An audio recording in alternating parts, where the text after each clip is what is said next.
నమస్కారం.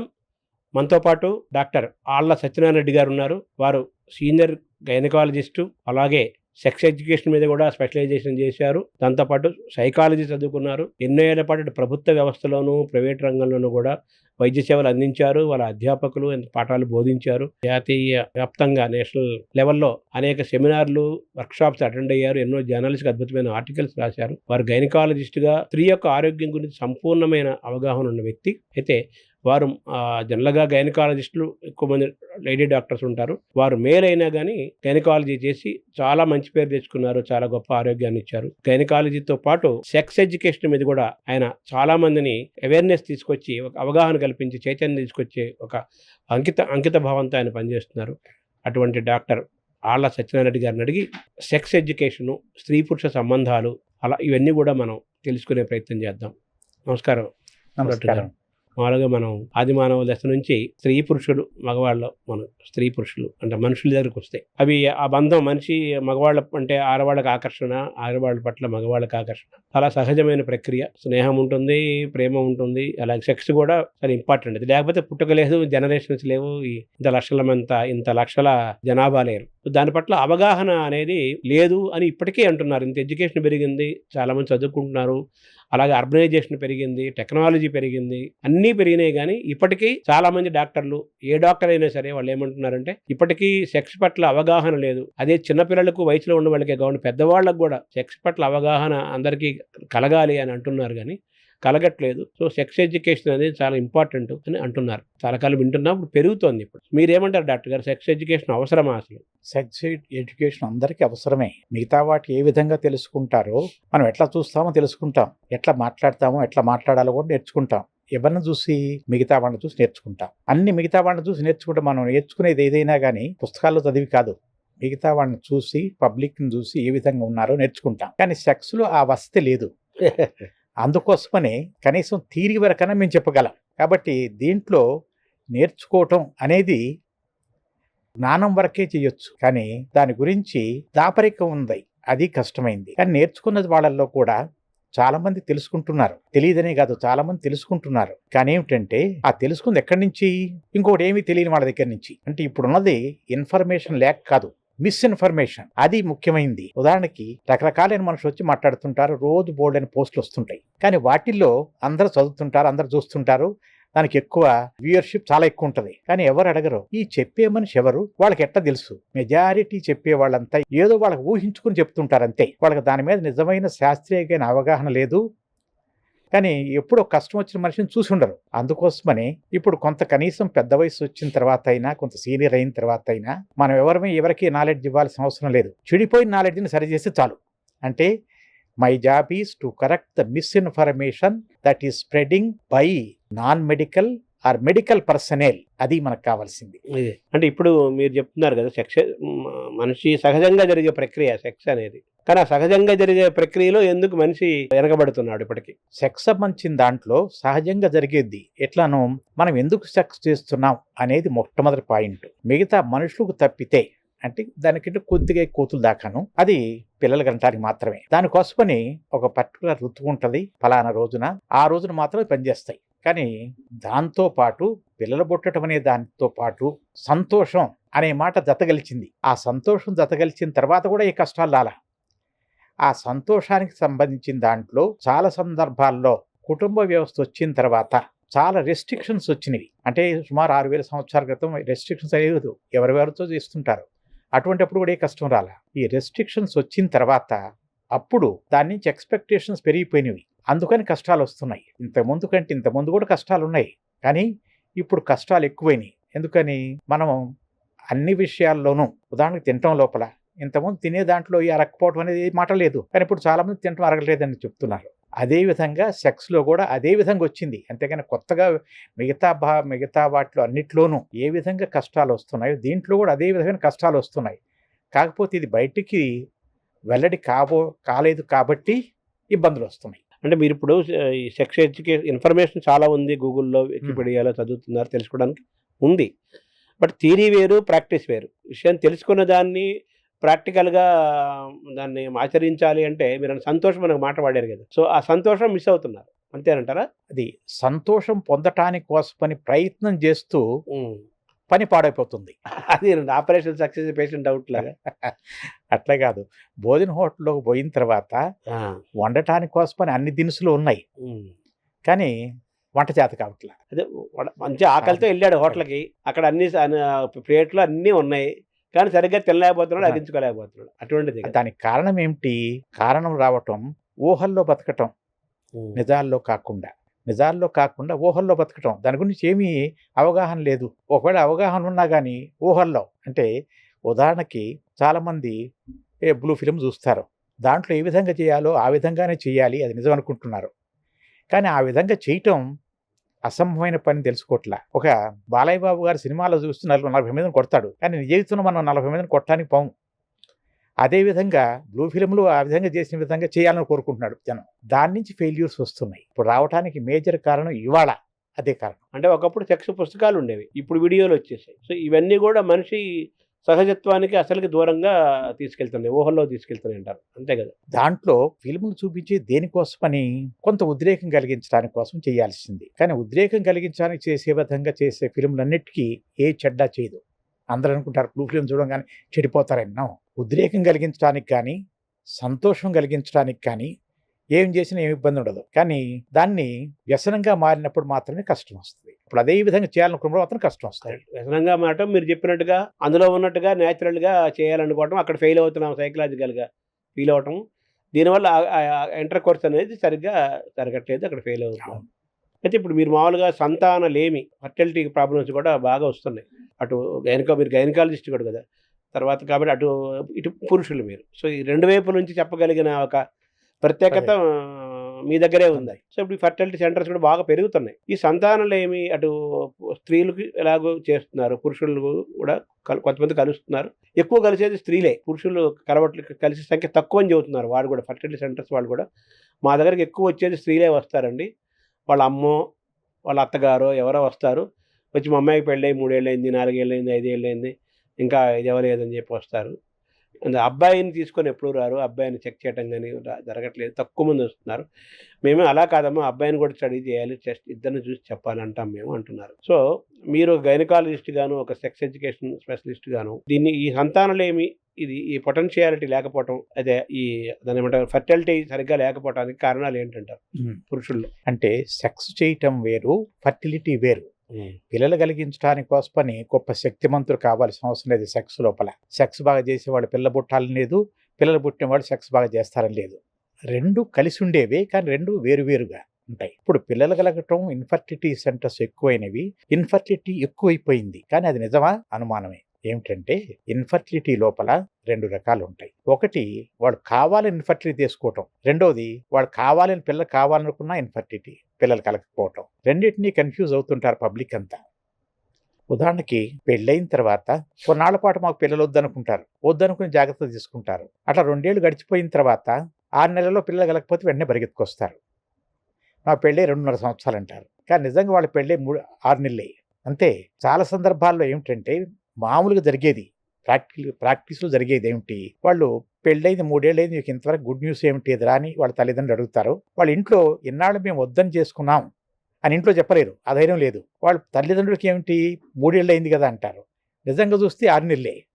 వాళ్ళిద్దరికి మాత్రం తెలుసు అది. వాళ్ళిద్దరికి తెలుసు, కానీ అది బయట చెప్పలేరు. అవును. అందుకోసం అడావిడి పడతారు. ఇప్పుడు ఈ ఇన్ఫర్టిలిటీ ఎక్కువ అవటానికి కారణం మెడికల్ డిసీజ్ ఉన్నాయి, కానీ దానికంటే మెడికల్ డిసీజ్ కానివి ఎక్కువ ఉన్నాయి. ఒకటి ఆలస్యంగా పెళ్లి చేసుకోవటం. ఎవరికైనా కానీ ఆడవాళ్ళకి ముఖ్యంగా పిల్లలు కలిగే సామర్థ్యం 20 ఏళ్ళకి మ్యాక్సిమం ఉంటుంది. 30 ఏళ్ల వరకు కూడా అదే విధంగా ఉంటుంది. 30 ఏళ్ల తర్వాత నుంచి కొద్దిగా తగ్గటం మొదలేస్తాయి. 35 ఏళ్ల తర్వాత బాగా తగ్గటం మొదలేస్తాయి. 40 తర్వాత మరీ తగ్గిపోద్ది. అంటే 20 ఏళ్ళకి పెళ్లి చేసుకున్నప్పుడు ఇంతకుముందు వాళ్ళు రాబోయే 10 సంవత్సరాల లోపల సూపర్ ఫర్టైల్ ఉన్న రోజుల్లో వెంటనే పిల్లలు కలిగేవాళ్ళు. 30 ఏళ్ళకి పెళ్లి చేసుకున్నారనుకోండి, ఫర్టిలిటీ తగ్గిపోయే స్థాయిలో వాళ్ళు తగ్గిపోయే స్థితిలో వాళ్ళు పెళ్లి చేసుకుంటున్నారు. నంబర్ 1 ఆడవాళ్ళు. మగవాళ్ళలో పెద్ద తేడా వచ్చినా కానీ, సెక్స్లో తేడా రావచ్చు, కానీ ఫర్టిలిటీలో మగవాళ్ళలో పెద్ద తేడా రాదు వయసు పెరిగిన తర్వాత కూడా. కాబట్టి ఆడవాళ్ళ వయసు ముఖ్యమైంది నంబర్ 1. దాని తర్వాత పెళ్లి చేసుకున్న తర్వాత కూడా నాకు ఇప్పుడప్పుడే పిల్లలు వద్దు, ఎందుకు నా ఉద్యోగం ప్రమోషన్ రావాలి అంటే వాళ్ళ పిల్లల కంటే ముఖ్యంగా తన కెరీర్ గ్రోత్ని ఎక్కువగా కాన్సన్ట్రేషన్ చేస్తున్నారు.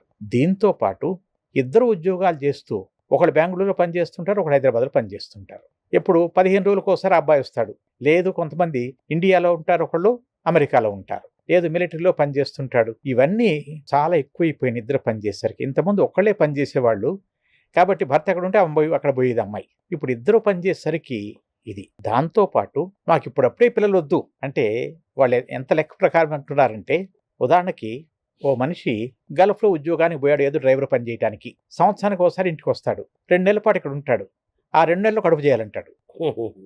ఇది చాలా కామన్ హైదరాబాద్లో.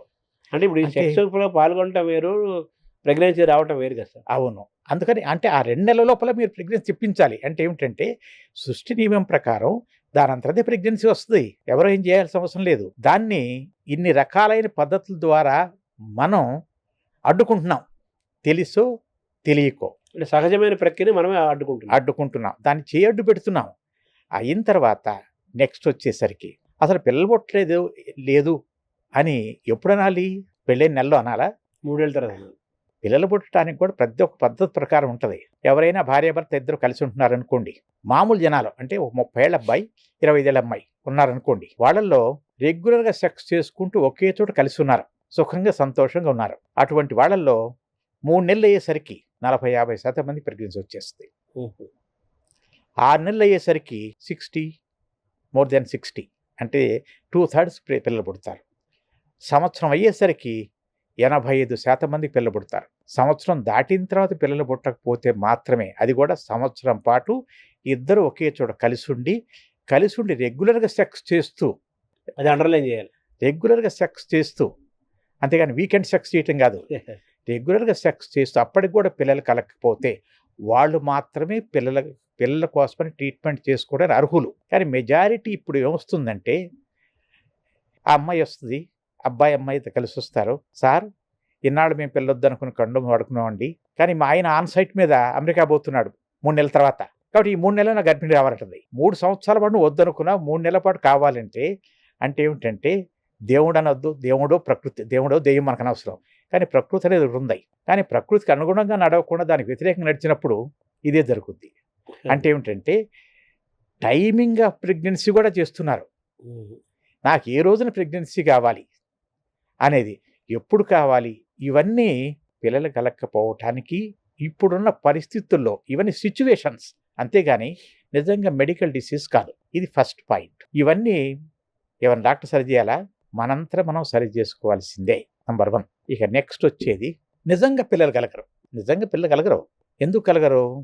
అమ్మాయిలో తప్పు ఉండొచ్చు, అబ్బాయిలో తప్పు ఉండొచ్చు, అమ్మాయిలు అబ్బాయిలు ఇద్దరిలోనూ తప్పు ఉండొచ్చు, ఎవరిలోనే ఉండొచ్చు. ఇంతకుముందు వరకు అదంతా పిల్లలు పుట్టడం అనేది, అంటే పాతకాలం పద్ధతి ప్రకారం సెక్స్ చేయటం అనేది మగవాడి బాధ్యత, కాన్పు గంటం అనేది ఆడవాళ్ళ బాధ్యత. కాబట్టి సెక్స్ చేశారంటే పిల్లలు పుట్టకపోతే అమ్మాయి తప్పు, అంతే.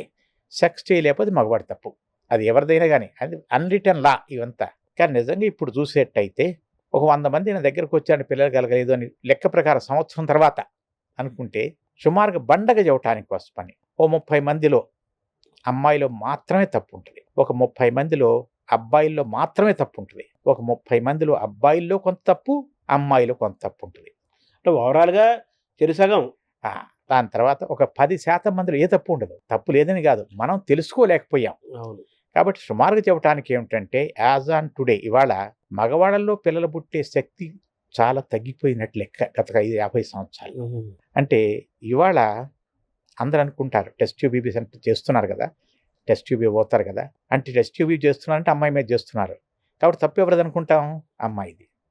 కానీ నిజంగా టెస్ట్ ట్యూబ్ బేబీ నేను 10 కేసులు చేశానంటే దాంట్లో 6 కేసులు మగవాడి ప్రాబ్లం వల్లనే చేసేది. అంటే మగవాడి ప్రాబ్లం తీర్చడానికి కోసమని ఆడవాళ్ళ మీద ప్రొసీజర్ చేస్తున్నాం. ఈ పాయింట్ గుర్తుపెట్టుకుంటే చాలు. అంటే ఏమిటంటే ఇప్పటికీ పిల్లలు కలగకపోవటం లోపల 50-50 అనుకోండి కారణాలు సుమారుగా, కానీ little more in favour of men, అంటే మగవాళ్ళు ఎక్కువ, అంటే ప్రాబ్లం మగవాళ్ళు ఎక్కువ ఉన్నది. ఇంకా మీరు తెలుసుకోదలుచుకుంటే అంటే ఈ విషయంలో మగవాళ్ళలో ఎక్కువ మగవాళ్ళలో ఎక్కువ పిల్లలు పుట్టే సామర్థ్యం తగ్గిపోయింది. ఎందుకంటారు డాక్టర్ గారు? ముందు ఏమిటని తెలుసుకోండి. ఎందుకంటే ముందు తర్వాత ఎందుకు చూద్దాం. అంటే ఏమిటంటే, ఉదాహరణకి 50 సంవత్సరాల క్రితం ఇంద్రియం పరీక్ష చేశారు అందరికీ. ఇవాళ ఇంద్రియం పరీక్ష చేశాం. ఒక యావరేజ్ వాల్యూస్ వస్తాయి కదా. స్పెర్మ్ కౌంట్ ఏదంటే ఆ స్పెర్మ్ కౌంట్ ఉంటుంది. ఆ స్పెర్మ్ కౌంట్ కానీ కదలడం కానీ ఇవన్నీ సగం తగ్గిపోయినాయి. ఇంతకుముందు నేను 40 సంవత్సరాల నుంచి ప్రాక్టీస్ చేస్తున్నది. ఆ రోజుల్లో 60 మిలియన్లు రొటీన్, ఇవాళ 15 మిలియన్లు ఉండగానే చంకలు గుద్దుకుని సంతోషపడుతున్నా. అంటే ఏమిటంటే ఇది చాలా తగ్గిపోయింది. అంటే ఏమిటంటే అది తగ్గిపోయిందంటే నిజంగా తగ్గిపోయిందా?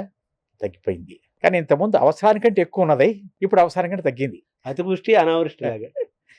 ఇప్పుడు మీ ప్రశ్న సమాధానం. ఎందుకు తగ్గిపోయింది అంటే, మీకు ఉదాహరణకు చెప్తాం. పిచ్చుకలు చచ్చిపోయినాయి, పిచ్చుకలు కనపట్ల. అది ఎందుకని పిచ్చుకలు రిప్రొడక్షన్ లేక పుట్టట్లేదు, ఎందుకు బతకట్లేదు? అదే కారణాలు మనిషికి కూడా వర్తిస్తాయి. Very simple logic. అదే కారణాలు వర్తిస్తాయి. ఇంతమంది మీరంతా చూస్తుంటారు ఊళ్ళల్లో పిచ్చుకలంతాను ఒక 10 నిమిషాల లోపల కనీసం 15 సార్లు సెక్స్ చేసుకునేవి. గుర్తే కదా, కిచకిచలు సౌండ్ వస్తుంది. అది అందుకని పాతకాలం ఉరు పిచ్చుకలేహం అనేవాడు దాన్ని. ఇప్పటికే మాట వినబడుతుంది. అది మరి ఇప్పుడు అవి లేవు. ఎందుకనంటే వాతావరణం మనం చెడగొట్టుకోవటం, ఒకటి సరైన తిండి లేకపోవటం, బలమైన తిండి, పటుత్వం తిండి అంటారా? మా సెక్స్ పటుత్వం కాదు, ఇంద్రియ పటుత్వం. ఇంద్రియ పటుత్వం అంటే పిల్లలు కలిగించే శక్తి లేకపోవటానికి కారణం ఒకటి తిండి. అంటే ఏమిటంటే పెస్టిసైడ్స్ వేసిన ఫుడ్స్ లోపల, పెస్టిసైడ్స్ వేసిన ఫుడ్స్ తిన్న వాళ్ళందరికీ హార్మోన్లు తగ్గిపోతాయి, సెమెన్ తగ్గిపోద్ది. రెండోది ప్లాస్టిక్ కంటైనర్స్ లోపల, ప్లాస్టిక్ లోపల ఫుడ్ ప్రిజర్వేటివ్స్ వేసిన ఫుడ్స్ అని దాచిపెట్టి చాలా రోజుల పాటు పెడుతున్నారు. అవి తినటం వలన చికెన్ అంటే అందరూ ఇష్టపడి తింటుంటారు. ఎందుకని? చికెన్ లోపల కొవ్వు శాతం ఎక్కువ ఉంటుంది, ప్రోటీన్ శాతం బాగుంటుంది, కొవ్వు శాతం ఇంకా బాగుంటుంది, కాస్త లావుగా ఉంటుంది. అంటే కోళ్ళు బలంగా లావుగా రావటానికి కోసమని, అంటే లెగ్ పీస్ పెద్దది కావటానికి కోసమని దానికి ఫీమేల్ హార్మోన్ వాళ్ళ ఫీడ్లో కల్పిస్తారు. ఇది అందరికీ తెలిసిందే. ఫీమేల్ దాని ఫీడ్లో కల్పిస్తారు. అది మందు కానీ లేకపోతే దానికి సంబంధించిన ఫుడ్ కానీ దానికి ఇస్తారు. దాంట్లో ఫీమేల్ హార్మోన్ కొద్ది మోతాదులో ఉంటుంది ఎప్పటికీ. అది రోజు అదే తింటున్నాం అనుకోండి, అంటే మన ఫీమేల్ హార్మోన్ని కౌంటర్ యాక్ట్ చేయడానికి ఫీమేల్ హార్మోన్ కూడా మనం తింటున్నాం ఆటోమేటిక్గా. అంటే ప్రతి ఒక్కరు తినంగానే అంటే పిల్ల పుట్టుకున్నది. ఇవి ఒక పాయింటే. దాంతోపాటు శుభ్రమైన నిద్ర లేకపోవటం, హార్మోన్లన్నీను తెల్లవారుజామున ఎక్కువ రిలీజ్ అవుతాయి. మగవాళ్ళకి సంబంధించిన హార్మోన్స్ అన్నీ తెల్లవారుజామున ఎక్కువ రిలీజ్ అవుతుంటాయి. అంటే ఎరక్షన్ కూడా అటైలు ఎక్కువ ఉంటుంది. అంటే తెల్లవారుజామున ఎక్కువ ఉంటుంది. అదే నైట్ డ్యూటీ చేస్తున్నాడు అనుకోండి, వాడికి తెల్లవారుజాము ఏమిటాడా? అంటే మన నిద్ర సైకిల్ని, ప్రతి ఒక్కటి నిద్రలో ఇంత బాగా పనిచేయాలి అంతే కదా. ఒక సిస్టమ్ బాగా పనిచేయాలంటే ఒక టైంలో పనిచేస్తాయి. అది తప్పితే మిగతా చోట చేస్తున్నారు, వాళ్ళందరూ తగ్గుద్ది. దాంతోపాటు కెమికల్స్ ఎక్స్పోజర్, చాలా కెమికల్స్ అంతాను మనం రసాయనాలు బోర్డంత పీలుస్తున్నాం, అవన్నీ చెడగొట్టేవే. ఇవి మనం తినే దాంట్లోనూ తాగే వాటిలోనూ. దానికంటే ఫిజికల్ ఎక్సర్సైజ్ లేకపోవటం, ఇక అండర్వేర్లు టైట్గా వేసుకోవటం. అంటే ఏమిటంటే ఇంద్రియం ఎక్కడ తయారవుద్ది? కృష్ణాల్లో తయారవుద్ది. దానికి ఉరిబిగిచ్చేసి టైట్ కట్టేసాం, దానికి గాలి తగలటల్లా వేడి ఎక్కువైపోయింది, వేడి ఎక్కువైపోయి లోపలనే చచ్చిపోతున్నాయి. ఇది ఎంత సింపుల్ మ్యాటర్ అనిపిస్తుంది, కానీ అన్నిటికంటే ముఖ్యమైన మ్యాటర్ ఇదే. ఇవన్నీ అవాయిడబుల్ థింగ్సే నేను చెప్పింది ఇప్పటిదాకా. అన్ని ఆచరణ మనం సరి చేసుకోగలిగే శక్తిని మాత్రమే చెప్పాను. ఇక నెక్స్ట్ వచ్చేసరికి జబ్బులు తర్వాత వస్తాయి ఇవన్నీ. అంటే పబ్లిక్ చెప్పాల్సింది వాళ్ళు సరి చేసుకోలేంది. జబ్బులు ఉన్నాయి, దాన్ని నేనున్నా, డాక్టర్ ఉన్నాడుగా. ఇక అటువంటి వాటిల్లో కూడా చాలా మందికి రకరకాలైన జబ్బులు వస్తున్నాయి. హార్మోన్ సంబంధించిన జబ్బులు వస్తున్నాయి, షుగర్ వస్తుంది, బీపీలు వస్తున్నాయి, ఒబిసిటీ ఉన్నది. ఇన్ఫ్యాక్ట్ చెప్పటానికి ఒబిసిటీ ఉన్న వాళ్ళందరికీ మేల్ హార్మోన్ ఫీమేల్ హార్మోన్గా మారే అవకాశం ఎక్కువ ఉంది. మొత్తం వాడు ఇదే మారిపోతుంది. వాళ్ళ కొవ్వు ఎంత ఎక్కువ ఉంటే అంత ఫీమేల్ హార్మోన్ తయారవుద్ది, మేల్ హార్మోన్ ఫీమేల్ హార్మోన్ తయారవుద్ది. అంటే మనంతా మనం మన హార్మోన్ మార్చుకుంటున్నాం, మనలోని మగతనాన్ని కోల్పోతున్నాం తెలుగులో చెప్పాలి. దీంతో పాటు అన్నిటికంటే ముఖ్యమైనది సిగరెట్ తాగటం. సిగరెట్ తాగినప్పుడు దాంట్లో ఉన్న నికోటిన్ పోయి లోపలికి ఒక ప్రతి పార్ట్కి బ్లడ్ సప్లైని తగ్గించేస్తాయి. టెస్టిస్ కూడా ఆక్సిజన్ పంపింగ్, బ్లడ్ సర్క్యులేషన్ తగ్గిపోద్ది. హార్ట్ బ్లడ్ సర్క్యులేషన్ తగ్గినట్టు కింద సర్క్యులేషన్ అంతే కదా. అంటే ఎలక్ట్రిసిటీ పాస్ అవ్వాలి, విద్యుత్. ఇక దాంతో పాటు అంటే ఇవన్నీ రోజువారీ మనం చేసే పనులే. Alcohol sir? ఆల్కహాల్ మరీ చెడ్డ చేయదు, కానీ ఆల్కహాల్ చెడ్డ చేస్తుంది నేను కాదంటల్లా. కానీ ఏమిటంటే పిల్లల కోసమని చెడ్డ చేయలేదు. ఎందుకని పిల్లల కోసం వచ్చే మనుషులు ఎన్నాళ్ళు 25 నుంచి 47, 45 ఏళ్ళ మధ్యలో వాళ్ళు వస్తారు. కానీ ఆల్కహాల్ యొక్క ఎఫెక్ట్ చెడ్డ జరగటానికి కావాల్సింది చాలా సంవత్సరాలు పట్టుద్ది. అండర్స్టూడ్. 10 ఏళ్ల తర్వాత 20 ఏళ్ల తర్వాత వాళ్ళు ఎవరు పోద్ది, ఇమీడియట్ ఆ లోపల పిల్లలు అయిపోతారు. కాబట్టి పిల్లల కోసమని మాత్రం అది పెద్ద ఎఫెక్ట్ ఇవ్వదు. Smoking dangerous. స్మోకింగ్ వెంటనే మనం ఇవాళ స్మోక్ చేసామంటే వెంటనే బ్లడ్ పైప్స్ బ్లాక్ అయిపోతుంటాయి. అంటే ఇవన్నీ మనకున్నటువంటి అలవాట్లని చెడగొట్టుకోవటం. ఇక డిసీజెస్ కొన్ని ఉన్నాయి, అవి మా పరిధిలో ఉండేవి. డిసీజెస్ ఉన్నాయి, దానికి ట్రీట్మెంట్ చేస్తుంటాం. కానీ దీంట్లో అన్నిటికంటే ముఖ్యమైనది ఏమిటంటే డిసీజెస్ లోపల అవాయిడబుల్ మాత్రమే చెప్తున్నాను ఇప్పుడు. అవునది సెక్షువల్లీ ట్రాన్స్మిటెడ్ డిసీజ్ అంటే సుఖవ్యాధులు వచ్చిన వాళ్ళలో కొంతమందికి లోపల పోయి ఇన్ఫెక్షన్స్ తయారు చేస్తాయి, పైపును బ్లాక్ చేస్తాయి. ఇవన్నీ ఇంకా చాలా కారణాలు ఉన్నాయి, కానీ అవన్నీ పబ్లిక్ అవసరం లేదు. మిగతా కారణాలన్నీ మేము చూసుకునే కారణాలు. డాక్టర్ ఏరియా అది ఇవన్నీ దాటిపోయితే మిగతా కారణాలు ఉన్నాయి. సార్ ఇప్పుడు ఈ సెక్స్ పొటెన్షియాలిటీ దాని పర్ఫార్మెన్స్ పెరగటానికి క్యాప్సిల్స్ చాలా ప్రచారంలో ఉన్నాయి. అన్ని వయసుల వాళ్ళు వేసేసుకున్న అద్భుతమైన ప్రచారం జరుగుతుంది. అలాగే లేటెస్ట్గా ఇప్పుడు లేటెస్ట్ ఏమో తెలియదు, ఈ వీర్య నిరోధాన్ని నిరోధించే మాత్రల రూపంలో కూడా వచ్చాయంటున్నారు. దీన్ని ఈ రెండింటిని ఎలా చెప్తారు సార్? వీర్య నిరోధం మాత్రలను ఎలా చూడాలి? ఈ పనిచేస్తాయా? దీనివల్ల ఉపయోగం ఉందా? సైడ్ ఎఫెక్ట్స్ ఏమిటి మీరు చెప్పింది? వీర్య నిరోధం అంటే బయటికి రాకుండానా, ఆలస్యం చేయటానికా? అలాగే దాని యొక్క ఇది పర్ఫార్మెన్స్ జరగకుండా ఉండడం కోసం అని. పెర్ఫార్మెన్స్ జరగటానికి మందులు ఉన్నాయి, పెర్ఫార్మెన్స్ జరగకుండా ఉండటానికి కూడా మందులు ఉన్నాయి. తర్వాత ఈ వీర్యాన్ని నిరోధించే మందులను కొత్తగా వస్తాయి. వీర్యాన్ని నిరోధించేది కాదు, వీర్యం ఆలస్యంగా అయ్యేట్టు చేసేది, వీర్యం పడకుండా చేసేవి ఎంతసేపు చేసినా అవి ఉన్నాయి. కానీ వీర్యం తయారవ్వకుండా చేసేవి కూడా ఉన్నాయి. ఎట్లానో ఫ్యామిలీ ప్లానింగ్ కోసమని అదే అంటున్నా. ఫ్యామిలీ ప్లానింగ్ లేటెస్ట్గా మాత్రలు వచ్చాయి, లేటెస్ట్గా చాలా నుంచి ఉన్నాయి, కానీ అది 100% ఎఫెక్టివ్నెస్ కాదు. అంటే పిల్లల కోసం పిల్లలొద్దు అనుకునే వాళ్ళకి చాలా మందికి ఏది ఆడవాళ్ళకి ఆపరేషన్ చేస్తారు, కానీ వీర్యం తయారు కాకుండా చేసామనుకోండి, చేసినప్పుడు పిల్లలు పుట్టరు. కానీ అది 100% షూర్గా ఉండాలి. ఏ పనైనా పబ్లిక్ ఇచ్చేటప్పుడు 100% షూర్గా ఉండదు, గ్యారంటీ లేదు. ఎంతో కొంత ఇంత తయారైంది అనుకోండి, ఫెయిల్యూర్ రేట్ ఎక్కువ ఉంటుంది. వీర్యం అనేది అసలు ప్రొడ్యూస్ అవ్వకుండా కూడా మాత్రలు అందుబాటులో ఉన్నాయని కరెక్టేనా? అది వీర్యం ప్రొడ్యూస్ కాకుండా మాత్రలు ఉన్నాయి, కానీ అవి ప్రాక్టికల్గా వచ్చేవి కావు. ఏమిటంటే వీర్యం ప్రొడ్యూస్ అవ్వకుండా చేసేవి ఉన్నాయి, వీర్యం ప్రొడ్యూస్ అయిన తర్వాత కదలిక తగ్గించేవి కూడా ఉన్నాయి. కానీ అవన్నీ 100కి 100 పాళ్ళు చేసినప్పుడు మాత్రమే ఫ్యామిలీ ప్లానింగ్ కింద పర్మిషన్ ఇవ్వాలి. లేకపోతే ఎప్పుడు 100 మందిలో ఒకళ్ళిద్దరికి సరిగ్గా పనిచేయలేదనుకోండి, అప్పుడు ఫెయిల్యూర్ ఛాన్స్, అది తప్పు కదా. అంటే పబ్లిక్ 100కి 100 పాళ్ళు ఉండాలి ఫ్యామిలీ ప్లానింగ్లో. అలాగే ఇప్పుడు ఏ వయసు వాడైనా కానీ క్యాప్చర్ వేసుకుంటే మీరు మొత్తం గుర్రంలాగా చేస్తారు అంటే రకరకాలుగా వింటున్నారు. అవును, ఇది ఎంతవరకు కరెక్ట్, వాస్తవం సైంటిఫిక్గా ఏమి ఒక మనిషి సెక్స్ సంబంధించిన దాంట్లో శక్తిని పెంచేవి ఏమీ లేవు. శక్తిని పెంచగలిగేది ఆ మనిషి మనస్సు ఒక్కటే. అద్భుతంగా చెప్పారు. కానీ శక్తి పోయిన వాళ్ళకి దాన్ని తిరిగి తీసుకురావడానికి ఉన్నాయి. ఇప్పుడు ఏజ్డ్ పర్సన్స్ ఉంటారు, వయసు మీరిపోయిన తర్వాత సెక్స్ సంబంధించిన కష్టాలు వస్తాయి. వాళ్ళకి నిజంగా జబ్బు వలన సెక్స్లో ఎరెక్షన్ ఫెయిల్యూర్ వస్తుంది కాదంటలేదు. కానీ వాళ్ళకి మందులు ఇచ్చి ప్రతి ఒక్కళ్ళని సరి చేయొచ్చు. మందులు కాకపోతే ఇంజక్షన్లు ఉన్నాయి, ఇంజక్షన్లు కాకపోతే ఆపరేషన్లు ఉన్నాయి, మెషిన్లు ఉన్నాయి. కానీ ట్యాబ్లెట్లు అనేది క్యాప్సిల్స్ అది అంటే బయట వాళ్ళు ఇచ్చే క్యాప్సూల్స్ అన్ని అంటే నాన్ మెడికల్ క్యాప్సూల్స్ బజార్లో ఏవో తయారు చేస్తారు. దాంట్లో 2 రకాలు ఉంటాయి. ఒకటి ఆయుర్వేదం క్యాప్సూల్స్ అని చెప్పేవన్నీ ఆయుర్వేదం కాదవి, అవన్నీ చెట్ల నుంచి తీసింది, మూలికలు వాటిని తీసింది. అంటే ఊళ్ళో రోడ్డు మీద ఏది బోర్లు పెట్టుకునేవి ఉంటాయి, దాంట్లో ఉన్నాయి, నిజంగా తప్పేం కాదు అది. కానీ ఇంతవరకు అవేవి అంటే దాన్ని న్యూట్రాస్యూటికల్ అంటాం.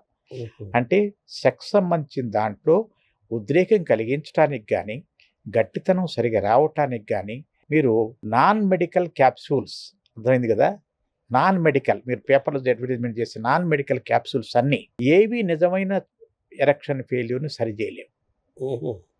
నిజమైన ఫెయిల్యూర్ని ఏది సరిచేయలేదు. దానికి స్పెసిఫిక్ ఇందువల్ల పోయింది, దీనికి ఈ మందు, ఇందువల్ల పోయింది. ఉదాహరణకు హార్మోన్ తక్కువ ఉంది, ఏ క్యాప్సూల్ వేసుకుంటే ఎవడికి పనికి వస్తుంది? బ్లడ్ పంపింగ్ పోయింది, ఏ క్యాప్సూల్ వేసుకుంటే ఏమొస్తుంది? అవన్నీ ఇంతవరకు పనిచేస్తాయి అనేది ప్రూఫే లేదు. అంటే మిగతా విషయాల్లో పనిచేస్తలేదు చెప్పొచ్చు. పారాసిటమాల్ ట్యాబ్లెట్ వేసుకున్న జ్వరం తగ్గింది లేదు వెంట కనిపిస్తుంది, కానీ సెక్స్ బాగా పనిచేసారు లేదు ఎవరికి తెలియదు. ఆ సెక్స్ చేయటానికి కోసమని వాడి మనసు నేను సెక్స్ కోసమని ట్యాబ్లెట్ వేసుకున్నానని ఆ అహంతో, ఆ యొక్క నమ్మకంతో సెక్స్ ప్రాబ్లమ్స్ సాల్వ్ అయ్యేవాళ్ళు చాలా మంది ఉన్నారు. అంటే సెక్స్ ఒక రకంగా మానసిక నుంచి మనసు నుంచి శరీరంలోకి వెళ్తుంది. దీన్నే ప్లేస్బో ఎఫెక్ట్ అంటాం. అంటే ఏ మందు లేకపోయినా సత్యనారాయణ రెడ్డి గారు చాలా గొప్ప ఆయన చేత్తో ఏ ట్యాబ్లెట్ ఇచ్చినా కానీ సూపర్గా పనిచేస్తానని నమ్మకం ఉందనుకోండి, నేను పోయి మట్టిది పిల్ల తీసుకొచ్చి క్యాప్సూల్లో పెట్టి ఇచ్చినా కానీ పనిచేస్తే వాడికి.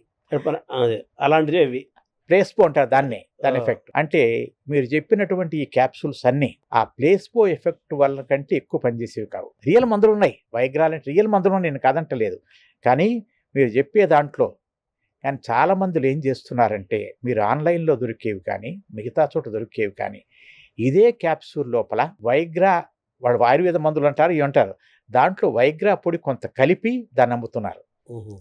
ఇది ఇవాళ కాదు, మీకు నాళ్ళ క్రితం మీకు తెలియదు బహుశా, ఉదాహరణ 30 సంవత్సరాల క్రితం పేరు కంపెనీ ఎందుకులేండి, ఇవాళ పాపులర్ కంపెనీ వాళ్ళ దాన్ని ఈ విధంగా పట్టుకుని దాన్ని బ్యాన్ చేశారు ఆ రోజున. ఆ బ్యాన్ చేసిన తర్వాత దానికి దగ్గర వేరే పేరు మార్చి ఇవాళ ఈ విషయం లోపల చాలా పాపులర్ కంపెనీ అది. ఎందుకంటే అది రావడానికి దాని లోపల లిటిగేషన్ పెట్టా నేనే కారణం, నాకు అంటే అదే చరిత్ర, ఇది కాదు దీంట్లో కలిపిందని. అది ఆ విధంగా పనిచేయచ్చు, కానీ నిజంగా మెడికల్ మందులు ఉన్నాయి, నేను కాదంటలా, వాళ్ళు వేసుకోవచ్చు. మెడికల్ మందులు ఉన్నాయి, వైగ్ లాంటి మందులు ఉన్నాయి, దాన్ని వేసుకోవచ్చు. అయితే ఇప్పుడు హార్మోన్స్ యొక్క ఫంక్షనింగ్ బాగా జరగటానికి, స్పెర్మ్ కౌంట్ బాగా పెరగటానికి, ఎరెక్షన్ బాగా జరగటానికి, అలాగే sexual performance important, at the same time sex performance capacity వేరు, ప్రొడక్షన్ వేరు, ఫర్టిలిటీ వేరు అన్నారు కదా. వీటన్నిటినీ కూడా మనం సరి చేసుకోవడానికి వైద్యాలు అందుబాటులో ఉన్నాయి. సరి చేసుకోవడానికి రెండు వేరు. ఒకటి మీరు అడిగిన ప్రశ్నలో sexual health and fertility health వేరు, రెండింటికి తేడా తెలుసుకోండి. సెక్షువల్ హెల్త్ వేరు, ఫర్టిలిటీ వేరు. రెండో భాగం లోపల సెక్షువల్ ప్రాబ్లమ్స్ వేరు, ఇన్ఫర్టిలిటీ వేరు. రెండింటికి తేడా తెలిసింది కదా, ఫర్టిలిటీ, ఇన్ఫర్టిలిటీ. రెండవది sex function, sex dysfunction, sex సరి చేయలేకపోవటం. హెల్త్ అనేది అదే అర్థమైంది. హెల్త్, ఇల్ హెల్త్ అంటే ఇప్పటిదాకా మీరు చెప్పింది సెక్షువల్ హెల్త్ పెంపొందించుకోవటానికి కోసం ఇవన్నీ ఉన్నాయి కాదంట. ఇప్పుడు చేసిన లైఫ్ స్టైల్ కానీ ఏ విధంగా చెప్పాను ఇందాక, అవన్నీ సెక్స్ హెల్త్ని మనకు చెడిపోకుండా ఉండటానికి కోసం చేసుకునేవి. కానీ నిజంగా సెక్స్ హెల్త్ పోయిన తర్వాత, ఫర్టిలిటీ పొటెన్షియల్ పోయిన తర్వాత, సెక్స్ ప్రాబ్లం వచ్చిన తర్వాత అది ప్యూర్ మెడిసిన్. అంటే దీంట్లో అర్థం చేసుకోండి, ఇంతకుముందు దాకా చెప్పింది సెక్షువల్ హెల్త్, ఇప్పుడు సెక్షువల్ మెడిసిన్. దాని తేడా వైద్యం అంతే, ఇది ఒక జబ్బు అంతే. అంటే మీరు ఎట్లా చెప్పింది, అరే ఇది తినరా, ఇది తినొద్దు, ఇది తినద్దు అనేది మనం ఆరోగ్యంగా ఉండటానికి కోసం చెప్పే భాష మాత్రమే. కానీ నిజంగా జబ్బు వచ్చిన తర్వాత ఇవన్నీ మందుకు సాయం చేస్తాయి, కానీ అది మందు కాదు. అవునవును, ఇంతకుముందు అది మందు కాదు, మందుతో సాయం చేస్తాయి. అంటే ఇవన్నీ లాంగ్ టర్మ్లో వచ్చేవి, అంతేగాని ఒక రోజులు వచ్చేవి కాదు. నిజంగా జబ్బు వచ్చేసింది, ఏదో మనకు వచ్చేది, నిజంగా బీపీ వచ్చింది, అంతేగాని ఇప్పటి నుంచి నువ్వు బాగుంటురా అంటే కుదురుద్దా? బీపీకి ట్యాబ్లెట్ వేయాల్సిందే. అవును. అదేవిధంగా సెక్స్ సంబంధించిన దాంట్లో కూడా ఇవాళ సెక్స్ సంబంధించిన దాంట్లో ఒక మనిషి కష్టం వచ్చింది, ఒక మనిషి ఎరెక్షన్ ఫెయిల్యూర్ వచ్చింది, మరీ తొందరగా ఎజాకులేషన్ చేస్తున్నాడు అనే మాటలు వస్తే దాంట్లో స్పెసిఫిక్ ట్రీట్మెంట్ చేయాల్సి ఉంటాం. మీకు అందరికీ బయట కనిపించే తెలిసేది ఇవే. కానీ నిజంగా అయితే మీకు కనిపించేవి కాదు. నిజంగా అయితే ఒక మనిషికి ఏదో క్యాన్సర్ వచ్చింది, కరెంటు పెట్టారు, కీమోథెరపీ చేశారు, ఒక ఆపరేషన్ చేశారు, ఒక డిసీజ్ వచ్చింది, డయాబెటీస్ వచ్చింది, దాంతోపాటు కిడ్నీలు చెడిపోతాయని తెలుసు, దానికంటే ముందు టెస్టిస్, పెనిస్ చెడిపోద్ది. అంటే ఇవన్నీ నిజంగా మెడికల్ డిసీజెస్. వాటన్నిటికీ చేయటానికే మేము సెక్సువల్ మెడిసిన్ స్పెషలిస్ట్ అన్నాం. రెండు వేరు. ఇప్పటిదాకా చేసిన పేషెంట్కి ఇచ్చే సలహాలు వేరు, ఈ డిసీజ్ వేరు, డిసీజ్ ట్రీట్మెంట్ వేరు. దీనికి స్పెసిఫిక్ మెడికల్ ట్రీట్మెంట్స్ ఇవ్వాల్సిందే. మీరు ఇవన్నీ చెప్పినవన్నీ దీనికి అదనంగా అంటే మందు వేసుకుంటూ పచ్చయం చేయమంటారు చూసారా, అదే విధంగా. సో ఇప్పుడు మామూలుగా మనకు రకరకాల సెక్షువల్ మెడిసిన్ అనేది ఇప్పుడు ఇంప్రూవ్ అవుతుంది కదా. సెక్షువల్ మెడిసిన్ ఇంతవరకు ఒక స్పెసిఫిక్ సబ్జెక్టుగా లేదు ఎక్కడ, అదే అంటున్నాను, ఇంతకు ముందు వరకు. కానీ 10 సంవత్సరాల క్రితం సెక్షువల్ మెడిసిన్ అనేది యూరోప్లో ఒక స్పెషలైజేషన్ వచ్చేసింది. దాన్ని సెక్షువల్ స్పెషలైజేషన్ వచ్చింది. దానికి మామూలుగా అందరూ ఎఫ్ఆర్సిఎస్ అని చెప్తుంటారు, ఎఫ్ఆర్సిపి అని. అటువంటిది ఎఫ్ఈసిఎస్ఎం అనే ఒక సెక్షువల్ మెడిసిన్ స్పెషల్ కోర్స్ ఉన్నది. అది రికగ్నైజ్ ఆల్ ఓవర్ యూరోప్. అంటే ఇండియాలో కూడా మేము ఒక 25 మంది ఉన్నాం అట్లా స్పెషలైజేషన్ చేసి వచ్చిన. మీరు చేశారు కదా సార్? నేను చేశాను. అది స్పెషలైజేషన్ కోర్స్ అది. అట్లా కాకుండా అంత స్పెషలైజేషన్ అంటే ఏదో కాంప్లికేటెడ్ కేసులు చేయడానికి పనికొస్తాయి. కానీ మెజారిటీ రోజువారీ ఉండే కష్టాలన్నిటికీను ఒక ఎంబీబీఎస్ డాక్టర్కి కొద్దిగా కనుక ఒక సంవత్సరం పాటు కనుక మనకు అలవాటు చేసి ఒక కోర్సు కనుక తయారు చేస్తే వాళ్ళందరినీ మందులు మామూలు వాటికి అంటే జనరల్ ప్రాక్టీషనర్ దానికి సెక్స్ మెడిసిన్ ఎడిషనల్ క్వాలిఫికేషన్గా తయారు చేయొచ్చు. అటువంటిది ఇంతవరకు ఒక సిస్టమేటిక్గా రాలేదు. రావాల్సిన అవసరం చాలా ఉంది కదా. రావాల్సిన అవసరం ఉంది. దాన్ని తయారు చేయడానికి కోసమని ప్రస్తుతం నడుస్తుంది. మేము రాస్తున్నాం. గత 3 సంవత్సరాల్లో 3 పుస్తకాలు దాని గురించి రాసాం. సిలబస్ తయారు చేసాం. ఇప్పుడు అటువంటిది ఒక college of sex medicine, Indian college of sex medicine తయారు కాబోతుంది. ఇంకా ప్రిలిమినరీ స్టేజ్లో ఉంది. ఇప్పుడు అది ఎవరికి ప్రభుత్వం తీసుకొస్తుందా సార్? ప్రభుత్వం తీసుకురాదు. ప్రభుత్వానికి ఇంతవరకు సెక్స్ మెడిసిన్ అనేది ఒక సబ్జెక్టుగా ప్రభుత్వం ఇంత గుర్తించలేదు. ఇప్పుడు మెడికల్ కౌన్సిల్ గుర్తించలేదా? లేదు. WHO గుర్తించలేదా? సెక్షువల్ హెల్త్ గుర్తించింది, సెక్షువల్ మెడిసిన్ గుర్తించాల. అంటే ఉదాహరణకి నేను క్వాలిఫైడ్ సెక్షువల్ మెడిసిన్ స్పెషలిస్ట్ని. అవును. దాంట్లో PhD చేశా. అయినా కానీ నేను సెక్షువల్ మెడిసిన్ స్పెషలిస్ట్ అని చెప్పుకోవటానికి మెడికల్ కౌన్సిల్ ఒప్పుకోదు. డిగ్రీలు, సర్టిఫికేట్లు ఇవన్నీ నేను యూరోప్లో గుర్తుపెట్టి నన్ను స్పెషలిస్ట్ ఒప్పుకుంటారు, ఒప్పుకోరు. అంటే అసలు ఆ స్పెషలైజేషన్ అనేది లేనప్పుడు ఎలా యాక్సెప్ట్ చేస్తారు. అందుకని కనీసం కొన్నాళ్ల పాటు కనుక అందరికి నేర్పి ఒక సర్టిఫికేట్ ఇస్తే ఒక యూనివర్సిటీ నుంచి అట్లా ఒక యూనివర్సిటీతో మాటలు నడుస్తాను. ప్రస్తుతం దాని కోర్స్ తయారు చేశాను. దాంట్లో అంటే కోర్స్ మెటీరియల్ తయారు చేయటం నా పని. గవర్నమెంట్ ఆఫ్ ఇండియా నుంచి, హెల్త్ మినిస్టర్ ఆఫ్ హెల్త్ నుంచి, మెడికల్ కౌన్సిల్ నుంచి కూడా అధికారికంగా లీగల్గా దీనికి ఆ ముద్ర పడాలి. ఆ ముద్ర లేదు. రాబోయే కాలంలో కాదు, రాబోయే 10 సంవత్సరాలు వస్తాయని కూడా నాకు నమ్మకం లేదు. అవునా? కానీ నిజంగా ప్రాక్టికల్గా ఉండాలి మనకి. అంటే స్పెషలిస్ట్ అని బోర్డు పెట్టుకోకపోయినా కానీ అందరూ డయాబెటీస్ వాళ్ళు స్పెషలిస్ట్ అని బోర్డు పెట్టుకుని డయాబెటీస్ చేయట్లేదా? అదే విధంగా దీనికి కూడా అన్నట్టానే ఒక సంవత్సరం కోర్సు తయారు చేస్తున్నాం. రాబోయే కాలంలో వస్తుంది. ఇప్పుడు స్పెషలైజేషన్ మీరు అన్నట్టుగా మంచి టాపిక్ తీసుకొచ్చారు. ఒకప్పుడు ఎంబీబీఎస్ డాక్టర్ సుప్రీము ఓ సర్జన్ ఉండేవారు, తక్కువ మంది ఉండేవాళ్ళు. అది మొన్నటిదాకా 30 ఏళ్ళు 40 ఏళ్ళ క్రితం వ్యవస్థ, 30 ఏళ్ళు సుమారు 40 ఏళ్ళ క్రితం వరకు. ఇప్పుడు స్పెషలైజేషన్లు బాగా పెరిగిపోయాయి. అంత పెరుగుతున్నప్పుడు మళ్ళీ అందులో స్పెషలైజేషన్లు, మళ్ళీ సూపర్ స్పెషలైజేషన్లు, మళ్ళీ అన్న బోల్డ్ బ్రాంచెస్, ఇన్ని జరుగుతున్నాయి కదా. ఇన్ని జరుగుతున్నప్పుడు అసలు మనుషులు, స్త్రీ పురుషులు, మనుగడ, ఉత్పత్తి పెరగటము మూలాధారమైన సెక్స్ కదా. దీన్ని ఎందుకు స్పెషలైజేషన్ ఎందుకు తేవట్లేదు? మీరు అడిగిన ప్రశ్న కరెక్ట్ అయింది, మంచిదే. కానీ ఏమిటంటే మిగతా వాటన్నిటికీ ఉదాహరణ కిడ్నీ స్పెషలిస్ట్ అనుకోండి, వాళ్ళు కిడ్నీ బాగా పనిచేస్తుంది లేదు అంతవరకే చూస్తాడు. కానీ సెక్స్ దగ్గరకు వచ్చేసరికి ఒక మనిషి యొక్క టోటల్ ఒకటి psychology, psychiatry, male, gynaecology, medicine, urology, sexual infections, ఇవన్నీ కలిపి ఇవన్నిటిలో నాలెడ్జ్ ఇంత ఉండాలి. ప్రతి దాంట్లో నాలెడ్జ్ ఉండాలి. ఒక టీం బృందం ఏర్పడాలి. ప్రతి దాంట్లో నాలెడ్జ్ ఉండాలి. బృందం అంటే అందరు కలిపి చేయటం వేరు. ఏ స్పెషలిస్ట్ కానీ ఏ స్పెషలిస్ట్ చేసినంత మాత్రం సెక్స్ జరగదు. అందరికి కలిపి యాంకర్ మనిషి ఒకడు ఉండాలి అక్కడ. అన్ని తెలిసినవాడు. ఇప్పుడు ఒక సెక్షువల్ మెడిసిన్ అంటే ఇవన్నీ నేర్చుకోవాల్సి ఉంటాం. ఇవన్నీ నేర్చుకున్న తర్వాత కాబట్టి స్పెషలైజేషన్ చేయడానికి దీంట్లో అలా కష్టం ఉంది. ఇన్ని స్పెషలైజేషన్లు కలిస్తే కానీ ఇన్ని స్పెషలైజేషన్ అంతా ఉదాహరణకి గైనకాలజీ కావాలి అంతే కదా, యూరాలజీ కావాలి, సెక్స్ ఇన్ఫెక్షన్స్ కావాలి, సైకాలజీ కావాలి, హార్మోన్ కావాలి, సైకాలజీ కావాలి. వీటన్నిటికీ కలిపి ఒకే మనిషి లోపల ఇవన్నిటినీ సబ్జెక్ట్ తయారు చేసి పెట్టడానికి అది చాలా కష్టమైంది. న్యూరాలజీ కూడా అవసరం ఉంటుంది సార్. యూరాలజీ చాలా అవసరం. ఎందుకంటే యూరాలజీ అంటే పెనిస్ టెస్టిస్ చేసేదంతా యూరాలజీ వాళ్ళే. న్యూరాలజీ అంటే న్యూరాలజీ కొద్దిగా పోయే ఉంది. Neurology brain related nerves, neurological function చాలా తక్కువ మందిలో ప్రాబ్లం ఉంటుంది. యూరాలజీ ప్రాబ్లం ఎక్కువ ఉంటుంది. న్యూరలాజికల్ ప్రాబ్లం కొంతమందిలో ఉన్నది, తక్కువ ఉన్నది కానీ ఉంటది. ఉదాహరణకి ఎవరికైనా వెను విరిగిపోయింది అనుకోండి, వాళ్ళు సెక్స్ జరగదు. కరెక్ట్. అటువంటి వాళ్ళు ఏ విధంగా జయించాలి అంటే అందరికి పారాప్లీజియా వాళ్ళు ఉన్నారు, అంటే వీల్ చైర్ బౌండ్ మనుషులు ఉన్నారు. వాడు వీల్ చైర్ బౌండ్ మనుషులు ఉన్నారు కానీ వాడి మనసు మాత్రం వీల్ చైర్ అవ్వలేదు కదా. వాళ్ళ మనసు వాడు 20 ఏళ్ల వయసులో ఉంటాడు, 18 ఏళ్ళ కుర్రోళ్ళలాగా ఉంటాడు. తనకు సెక్స్ కావాలి, కానీ అంగం పనిచేయదు. అవును.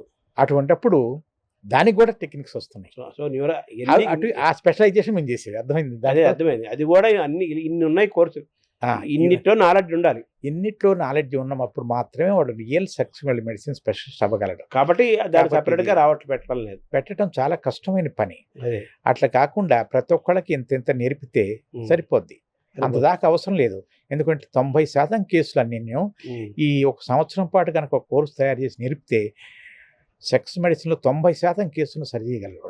సరే, ఇప్పుడు ఈ షుగరు, ఈ డయాబెటిక్ పెరుగుతున్నారు, ఒబిసిటీ పెరుగుతున్నారు, అలాగే ఈ హైపర్ టెన్షన్ ఉన్న వాళ్ళు చిన్న వయసులో ఉంటుంది, పెద్దవాళ్ళు కాదు, యంగ్స్టర్స్ కూడా చిన్న వాళ్ళకి కూడా షుగర్లు వచ్చేస్తున్నాయి, బీపీలు వచ్చేస్తున్నాయి, హార్ట్ ప్రాబ్లమ్స్ వచ్చేస్తున్నాయి, చాలా జరుగుతున్నాయి కదా. సో మీరు ఎలాగ ఇవన్నీ కూడా మీరు అంటగా ఈ సెక్షువల్ హెల్త్కి ఇవన్నీ కూడా ఒక ఇబ్బందికరమైన అబ్స్టకిల్స్ కాదు ఇవన్నీ. వీటిని మనం అధిగమించడానికి అవకాశం లేదా? మనకు ఆ మెడికేషన్, ఆ వైద్య విధానం ఉందా? ఒకటి అంటే సెక్స్ ఫెయిల్యూర్ రావటం అందరికీ మీకు తెలిసింది ఏమిటంటే, సెక్స్ మెడిసిన్ అనగానే ఒకటే అందరికి గుర్తుకొచ్చేది, వాడికి ఎరెక్షన్ ఉందా లేదా, అదొక్కటే వాళ్ళకి తెలుసు. కానీ సెక్స్ మెడిసిన్ అంటే అదొక్కటే కాదు, చాలా ఉంటాయి. అంటే ఎట్లానంటే అందరికీ తొందరగా వీర్యం విడుదలైందని కొంతమంది వస్తారు. ఇవన్నీ రోజువారీ అందరికి తెలిసినవే, కానీ దీంట్లో చాలా కష్టమైనవి. ఇవన్నీ రొటీన్ కేసులు, కానీ దీనికంటే ముఖ్యమైనవి చాలా ఉన్నాయి. అంటే ఓ మనిషికి ఎంత చేసినా వీర్యం విడుదల కావట్లా. ఒక సైకియాట్రీ మనిషి ఉన్నాడు, పిచ్చి షైజోఫ్రియా మనిషి ఉన్నాడు, వాడు పెళ్లి చేసుకోలేదా?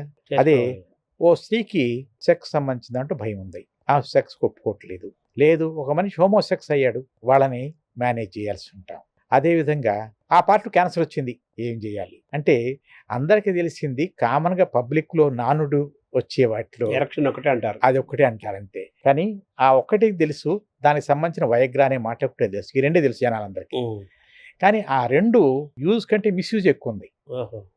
కాబట్టి ఇటువంటి వాటన్నిటికీ అంటే మీరు చెప్పిన అన్నీ చూసారా, ఒబిసిటీ, డయాబెటీస్, హైపర్ టెన్షన్ ఏమి, ప్లస్ అన్నిటికంటే ముఖ్యం సెడెంటరీ లైఫ్. అంటే మనం చురుగ్గా పని చేయకపోవటం, ఫిజికల్గా పని చేయకపోవటం, వీటన్నిటినీ మించింది అది.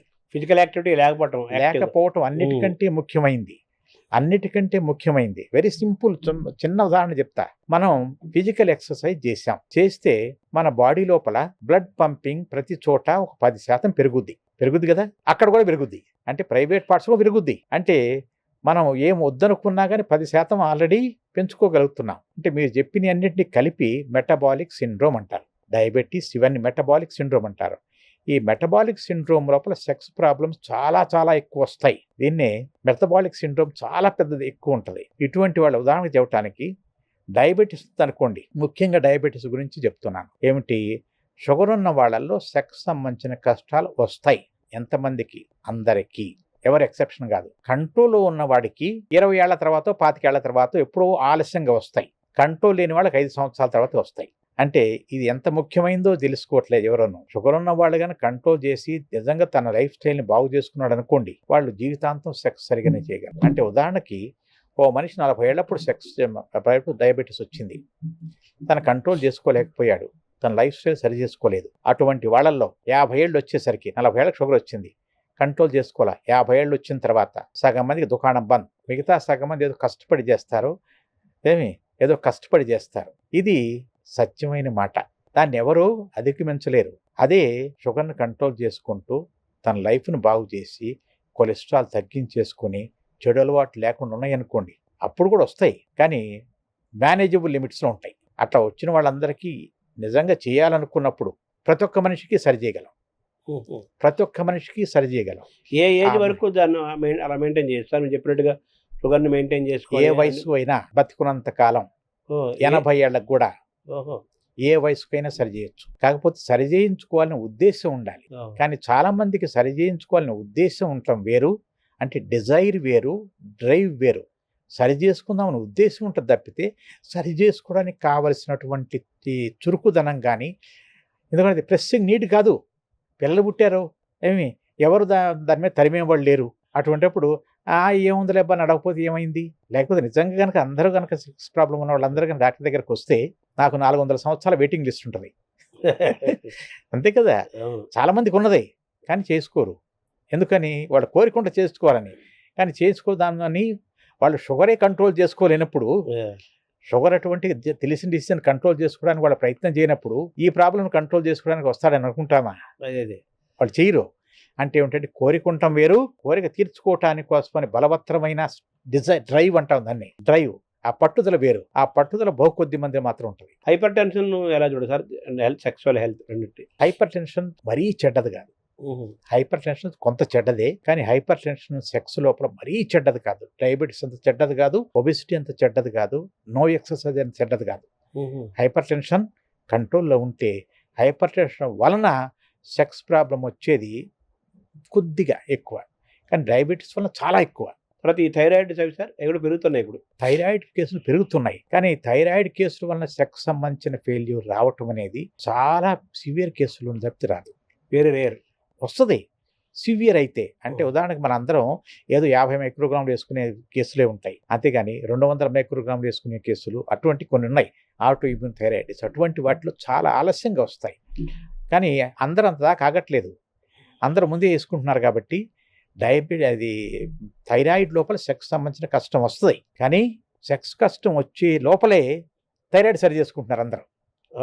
సెట్ అయిపోయింది సార్. ఇప్పుడు ఈ సెక్స్ వల్ల హెల్త్ని పెంచుకోవడానికి ఆడవాళ్ళైనా మగవాళ్ళైనా ఆహార పరంగా కానీ ఏమేమి పాటిస్తే సెక్సువల్ హెల్త్ ఇంప్రూవ్ చేసుకోవచ్చు? దానికి కావాల్సింది మీకు మితంగా తినటం. నేను ఇంతకుముందు చెప్పినట్టుగా కృత్రిమ పదార్థాలు ఏవి తినకపోవటం, పెస్టిసైడ్స్ వేసే వస్తువు తినకపోవటం, ఫుడ్ ఎడిటివ్స్. అంటే ఉదాహరణ మీరు ఇంట్లో చికెన్ కూర చేసుకున్నారు అనుకోండి, దాంట్లో ఏం రంగులు ఉండవు, కానీ హోటల్లో పోయి చికెన్ కూర తీసుకుని రకరకాలైన రంగులు ఉంటాయి. అవన్నీ ఎక్కడి నుంచి వచ్చినవి? అన్నీ ఫుడ్ ఎడిటివ్సే, కలరింగ్ ఏజెంట్సే. అవన్నీ చెడగొట్టేస్తాయి. రెండోది శుభ్రమైన నిద్ర. శుభ్రమైన నిద్ర లోపల మీరందరూ గమ్మత్తుగా అనిపిస్తుంది. శుభ్రంగా నిద్రపోయినప్పుడు తెల్లవారుజామున ఎందుకు గట్టితనం వస్తుంది? ఆ లింక్ ఉంది అర్థం. అదేమిటంటే ఆ టైం లోపల ఆక్సిజన్ సప్లై దానికి బాగా ఎక్కువైపోయి ఆక్సినేషన్ జరుగుతుందని అర్థం. అంటే ఏమిటంటే రోజు మొత్తం మీద మనకు ఆక్సినేషన్ లేకపోయినా ఆ టైం లోపల ఆక్సిజనేషన్ జరిగి, అంటే నిద్రలో ఏ విధంగా అయితే మనం ఉత్తేజం పొందుతామో అట్లానే నిద్ర లోపల ఆక్సినేషన్ దానికి సప్లై ఎక్కువైపోయి అప్పుడు గట్టితనం వస్తుంది. సో ఆక్సిజనేషన్ మామూలు టైం అలా పెంచుకోవడానికి మార్గాలు ఏంటి? ప్రాణాయామం చేయటమే. ఎస్, ప్రాణాయామం చేసినప్పుడు అన్ని చోట్ల ఆక్సిజన్ ఎక్కువ పోద్ది లోపలికి, అందరికి తెలుసు అది. అన్ని చోట్ల ప్రతి ఆర్గానికి పోద్ది. అది ఊపిరితిత్తులకే పోద్ది అనుకుంటాం, కానీ ఊపిరితిత్తులో పోయిన ఆక్సిజన్ ఎక్కడి నుంచి పోతుంది? అన్ని ఆర్గాన్స్కి పోతున్నాయి, ప్రతి ఆర్గాన్కి లోపల పోతుంది కదా. అంటే అటువంటి అది ఎక్కువ చురుగ్గా పనిచేసేది ఇంద్రియం పని తయారు చేయటమే. కొన్ని కోట్ల రోజు మొత్తం మీద ఒక మనిషి కనీసం 10 కోట్ల ఇంద్రియ కణాలు తయారు చేయగలరు ఒక మనిషి. అంటే అంత టర్న్ ఓవర్ ఉంది దానికి. ఆ టర్న్ ఓవర్ సరిపడా ఆక్సిజన్ తీసుకుంటుంది అది. మనం కనుక ఇది అంటే ప్రాణాయామం చేస్తే చాలా మంచిది అది. రెండోది exercise in fresh air, not in gym. రెండో మాట, చెట్లు వాటి మధ్య ఫ్రెష్ ఎయిర్ ఎక్కడైనా ఎక్కడి నుంచో చేయండి. దాంతోపాటు physical exercise in fresh air, ప్రాణాయామం లాంటివి చేయటము, నిద్ర శుభ్రంగా పోవటము. దాని తర్వాత ఫుడ్ లోపల న్యాచురల్ ఫుడ్, అంటే పెస్టిసైడ్స్ లేని న్యాచురల్ ఫుడ్స్ తింటాం. ఇవి దాంతోపాటు ఇది తాజాగా ఉంచుకోవటం. అంటే ప్రతి ఒక్కళ్ళు సెక్స్ ఉద్రేకం కలగటానికి కోసమని కింద భాగం ఒకటే, నడుం భాగమే కాదు, అన్నిటికంటే సెక్స్ భాగం ఎక్కడ సార్? ఇది ఈ ప్రాంతం. అంటే sex is not in between the thighs, it is in between the years. Sex అనేది థైస్ మధ్యలో లేదు, సెక్స్ అనేది చెవుల మధ్యలో ఉంది. ఈ ఏరియా బ్రెయిన్ లో, అంటే మనస్సులో. అవును, మనస్సు లేదు కాబట్టి బ్రెయిన్ మనస్సులో ఉంది. సెక్స్ అనేది మనస్సులో ఉంది. అంటే మనస్సు లోపల గనక ఆరోగ్యంగా ఉంచుకోగలిగితే, మనస్సు లోపల చిలిపిగా ఉండగలిగితే, చెడ్డ కాదు అనేది చెప్పింది. చిలిపి వేరు చెడ్డ వేరు. మనిషి చిలిపిగా ఉండగలుచుకుంటే, రెగ్యులర్గా సెక్స్ చేస్తుంటే, అంటే రెగ్యులర్ సెక్స్ అనగానే ఎవరైనా రోజువారీ శుభ్రంగా పనిచేసుకుంటున్నాడు అనుకోండి, వాడు ఎన్ని సంవత్సరాలైనా ఎంతైనా చేయగలడు పని. అట్లా కాకుండా చిన్నప్పటి నుంచి పని చేయకుండా సోమరిపోతులో కూర్చున్నారు అనుకోండి, వాడు 40 ఏళ్ళు వచ్చేసరికి నా పని చేత కాదంటాడు. అంతే కదా. రోజు రెగ్యులర్ ప్రాక్టీస్, భోజనం చేసినట్టుగా, టిఫిన్ నిద్రపోయినట్టుగా డైలీ సెక్స్ చేయటం అనేది డైలీ అనేది కాదు అక్కడ వాళ్ళకి కావాల్సిన విధంగా. అంటే ఏమిటంటే సెక్స్ కూడా ఒక ఎక్సర్సైజ్ లాంటిదే. ఒక మనిషి చిన్నప్పటి నుంచి బరువులు ఎత్తడానికి కోసం పని చేయటానికి అలవాటు పడ్డ మనిషి పెద్ద వయసు వచ్చిన తర్వాత కూడా అదే విధంగా బరువులు ఎత్తుంటాడు, అదే విధంగా పనిచేస్తుంటాడు. అదే విధంగా చిన్న వయసు లోపల సెక్స్ తక్కువ చేస్తున్నారనుకోండి, వాళ్ళందరూ తొందరగా సెక్స్ తగ్గిపోద్ది. ఇది సులుసూత్రమైన పాయింట్. అంటే ఎవరైతే ఏ మనిషి అయితే మొట్టమొదటి నుంచి సెక్స్ సంబంధించిన దాంట్లో చురుగ్గా ఉంటారో వాళ్ళు ఎక్కువ సంవత్సరాల పాటు చురుగ్గా ఉంటారు, ఎక్కువ సార్లు చురుగ్గా ఉంటారు. అంటే ఈ రెగ్యులర్ సెక్స్ అంటే కాల ఏంటి సార్, డైలీ అనే ఇది దాన్ని ఎలా చెప్పారు? రెగ్యులర్ సెక్స్ అనేది రెగ్యులర్ అనే దానికి ఒక డెఫినేషన్ అనేది లేదు.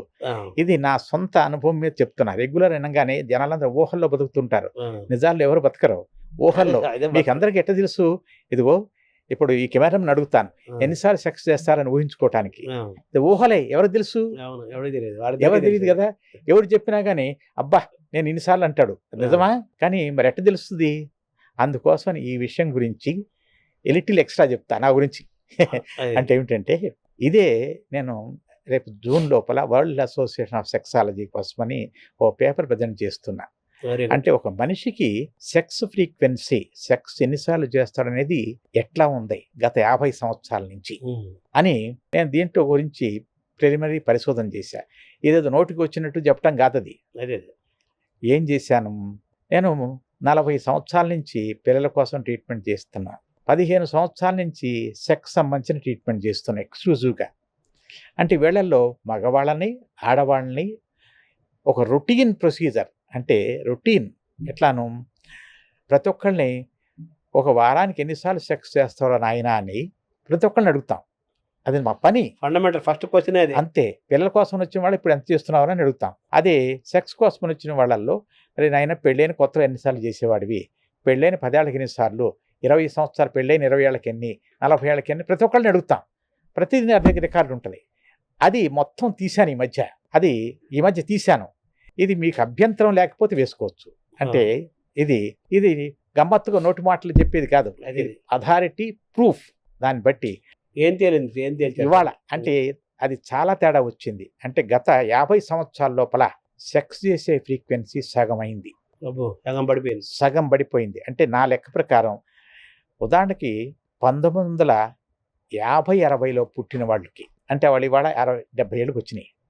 వాళ్ళు పెళ్ళైన కొత్తలో వారానికి 10 సార్లు చేసేవాళ్ళు. అదే 25 సంవత్సరాల వయసు ఉన్నవాడు ఇవాళ వారానికి 6 సార్లు చేస్తున్నాడు. ఒకరోజు రెస్ట్, మళ్ళీ 6 సార్లు చేస్తున్నాడు. 6 కూడా లేదు, 5 పాయింట్ సంథింగ్. అంటే దగ్గర సగం అయింది. అంటే ఇవాళ sex frequency of younger people, కుర్రవాళ్ళల్లో అందరు అనుకుంటారు సెక్స్లో చురుకుదనం వేస్తే హుషారు చేస్తున్నారని. అదంతా ఒట్టి మాట.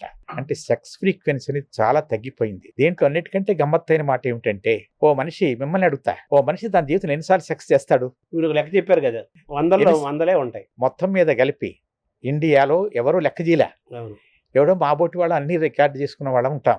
సుమారు ఆన్ అన్ యావరేజ్ నా లెక్క ప్రకారం 2800 సార్లు చేస్తాడు అని యావరేజ్. అంటే ఎంత లైఫ్ సార్, ఎంత పేరు? మొదటి నుంచి ఎవరి దాకా బతికినంత కాలం చేసినా కానీ వెళ్ళిపోయేంత వరకు 2800 సార్లు మాత్రమే. ఈ మాట అనగానే ఇంత తక్కువ, మరింత పనికిమాలిన వాళ్ళు అవన్నీ ఒట్టి మాటలు. వినండి, ప్రపంచంలో మొత్తం చేశారు. అది కొంతలో కొంత అథారిటీగా చూసింది. అది 2600 నుంచి 4000 సార్లు మాత్రమే. అంటే ఎంత, 70 ఏళ్ళు 80 ఏళ్ళ జీవితకాలమా? ఏ వయసు? తన జీవితకాలం మొత్తం పెళ్లి కాకముందు చేసినా, పెళ్ళైన తర్వాత చేసినా, జీవితకాలంలో మొత్తం మీద కలిపి. అంటే నేను లెక్కేసింది పెళ్లి కాకముందు చేసిన లెక్కేలా, మెరైటల్ సెక్స్ మాత్రం లెక్కేసాను. మెరైటల్ సెక్స్ అంటే మెరైటల్ సెక్స్ వేరు, ప్రీ మెరైటల్ సెక్స్ వేరు. మెరైటల్ సెక్స్ అంటే పెళ్ళైన తర్వాత చేసేది. అవి మాత్రం మనం 2 క్రాస్ చెక్ చేయగలను నేను. లేకపోతే వాళ్ళు లేకపోతే అందరు నేను సూపర్ అని చెప్తుంటాను. క్రాస్ చెక్ చేస్తాం కదా, అంటే వాళ్ళ భార్యలు వస్తారు కదా, వాళ్ళు కూడా క్రాస్ చెక్ చేసిందే నేను చెప్తున్నాను. లేకపోతే అందరూ అబ్బో నేను వెళ్ళుకొని చెప్తుంటారు. కాదు, క్రాస్ చెక్ చేసిన తర్వాత చేసేది 2500, 2800 ఇండియాలో.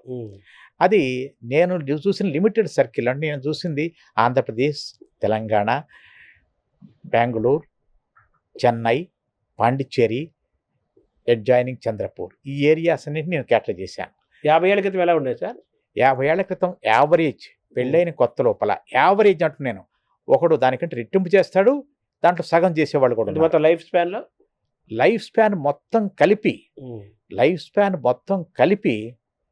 ఇవాళ 2800. అప్పుడు 10,000 ఉండేదా? 10,000 ఉండేది కాదండి. అప్పుడు కూడా 10,000 ఉండేది కాదు. అప్పుడు 10,000 ఉండేది కాదు. ఎందుకంటే ఆ రోజుల్లో కూడా సెక్స్ మొట్టమొదటిలో ఎక్కువ చేసేవాళ్ళు. కానీ ఏమిటంటే వాళ్ళు అప్పుడు పెళ్లి 20 సంవత్సరాల లోపల చేసుకునేవాళ్ళు. అప్పటి నుంచి మహా చురుగ్గా ఉండేవాళ్ళు. ఏడాదికోసారి కాన్పయ్యేది. కాబట్టి ఈ ఏడాది 2 ఏళ్ల పాటు నమజ తీసేయాల్సి ఉంటాం. 40 ఏళ్ళు వచ్చేసరికి గుళ్ళో పడుకోపోయి ఇంటి నుంచి పంపించేవాళ్ళు. అదే తర్వాత లైఫ్ ఎక్స్పెక్టెన్సీ కూడా తక్కువ కదా అప్పుడు జీవితకాలం ఎక్కువ కాలం బతికేవాళ్ళు కాదు. అందుకోసమని టోటల్ నంబర్ అంతకంటే ఎక్కువ రాకపోవచ్చు. అంటే ఇప్పుడు అంతా స్పేసింగ్ ఎక్కువైంది, ఈ సంవత్సరాలు ఎక్కువైంది. అంతకుముందు మొట్టమొదటి బాగా ఎక్కువ చేసి 40 ఏళ్ళు వచ్చిన తర్వాత అందుకని పాత వాళ్ళందరూ చెప్తారు, మనవాళ్ళు పుట్టాక నీకేంటి సెక్సరా అనేవాళ్ళు ఆ రోజుల్లో.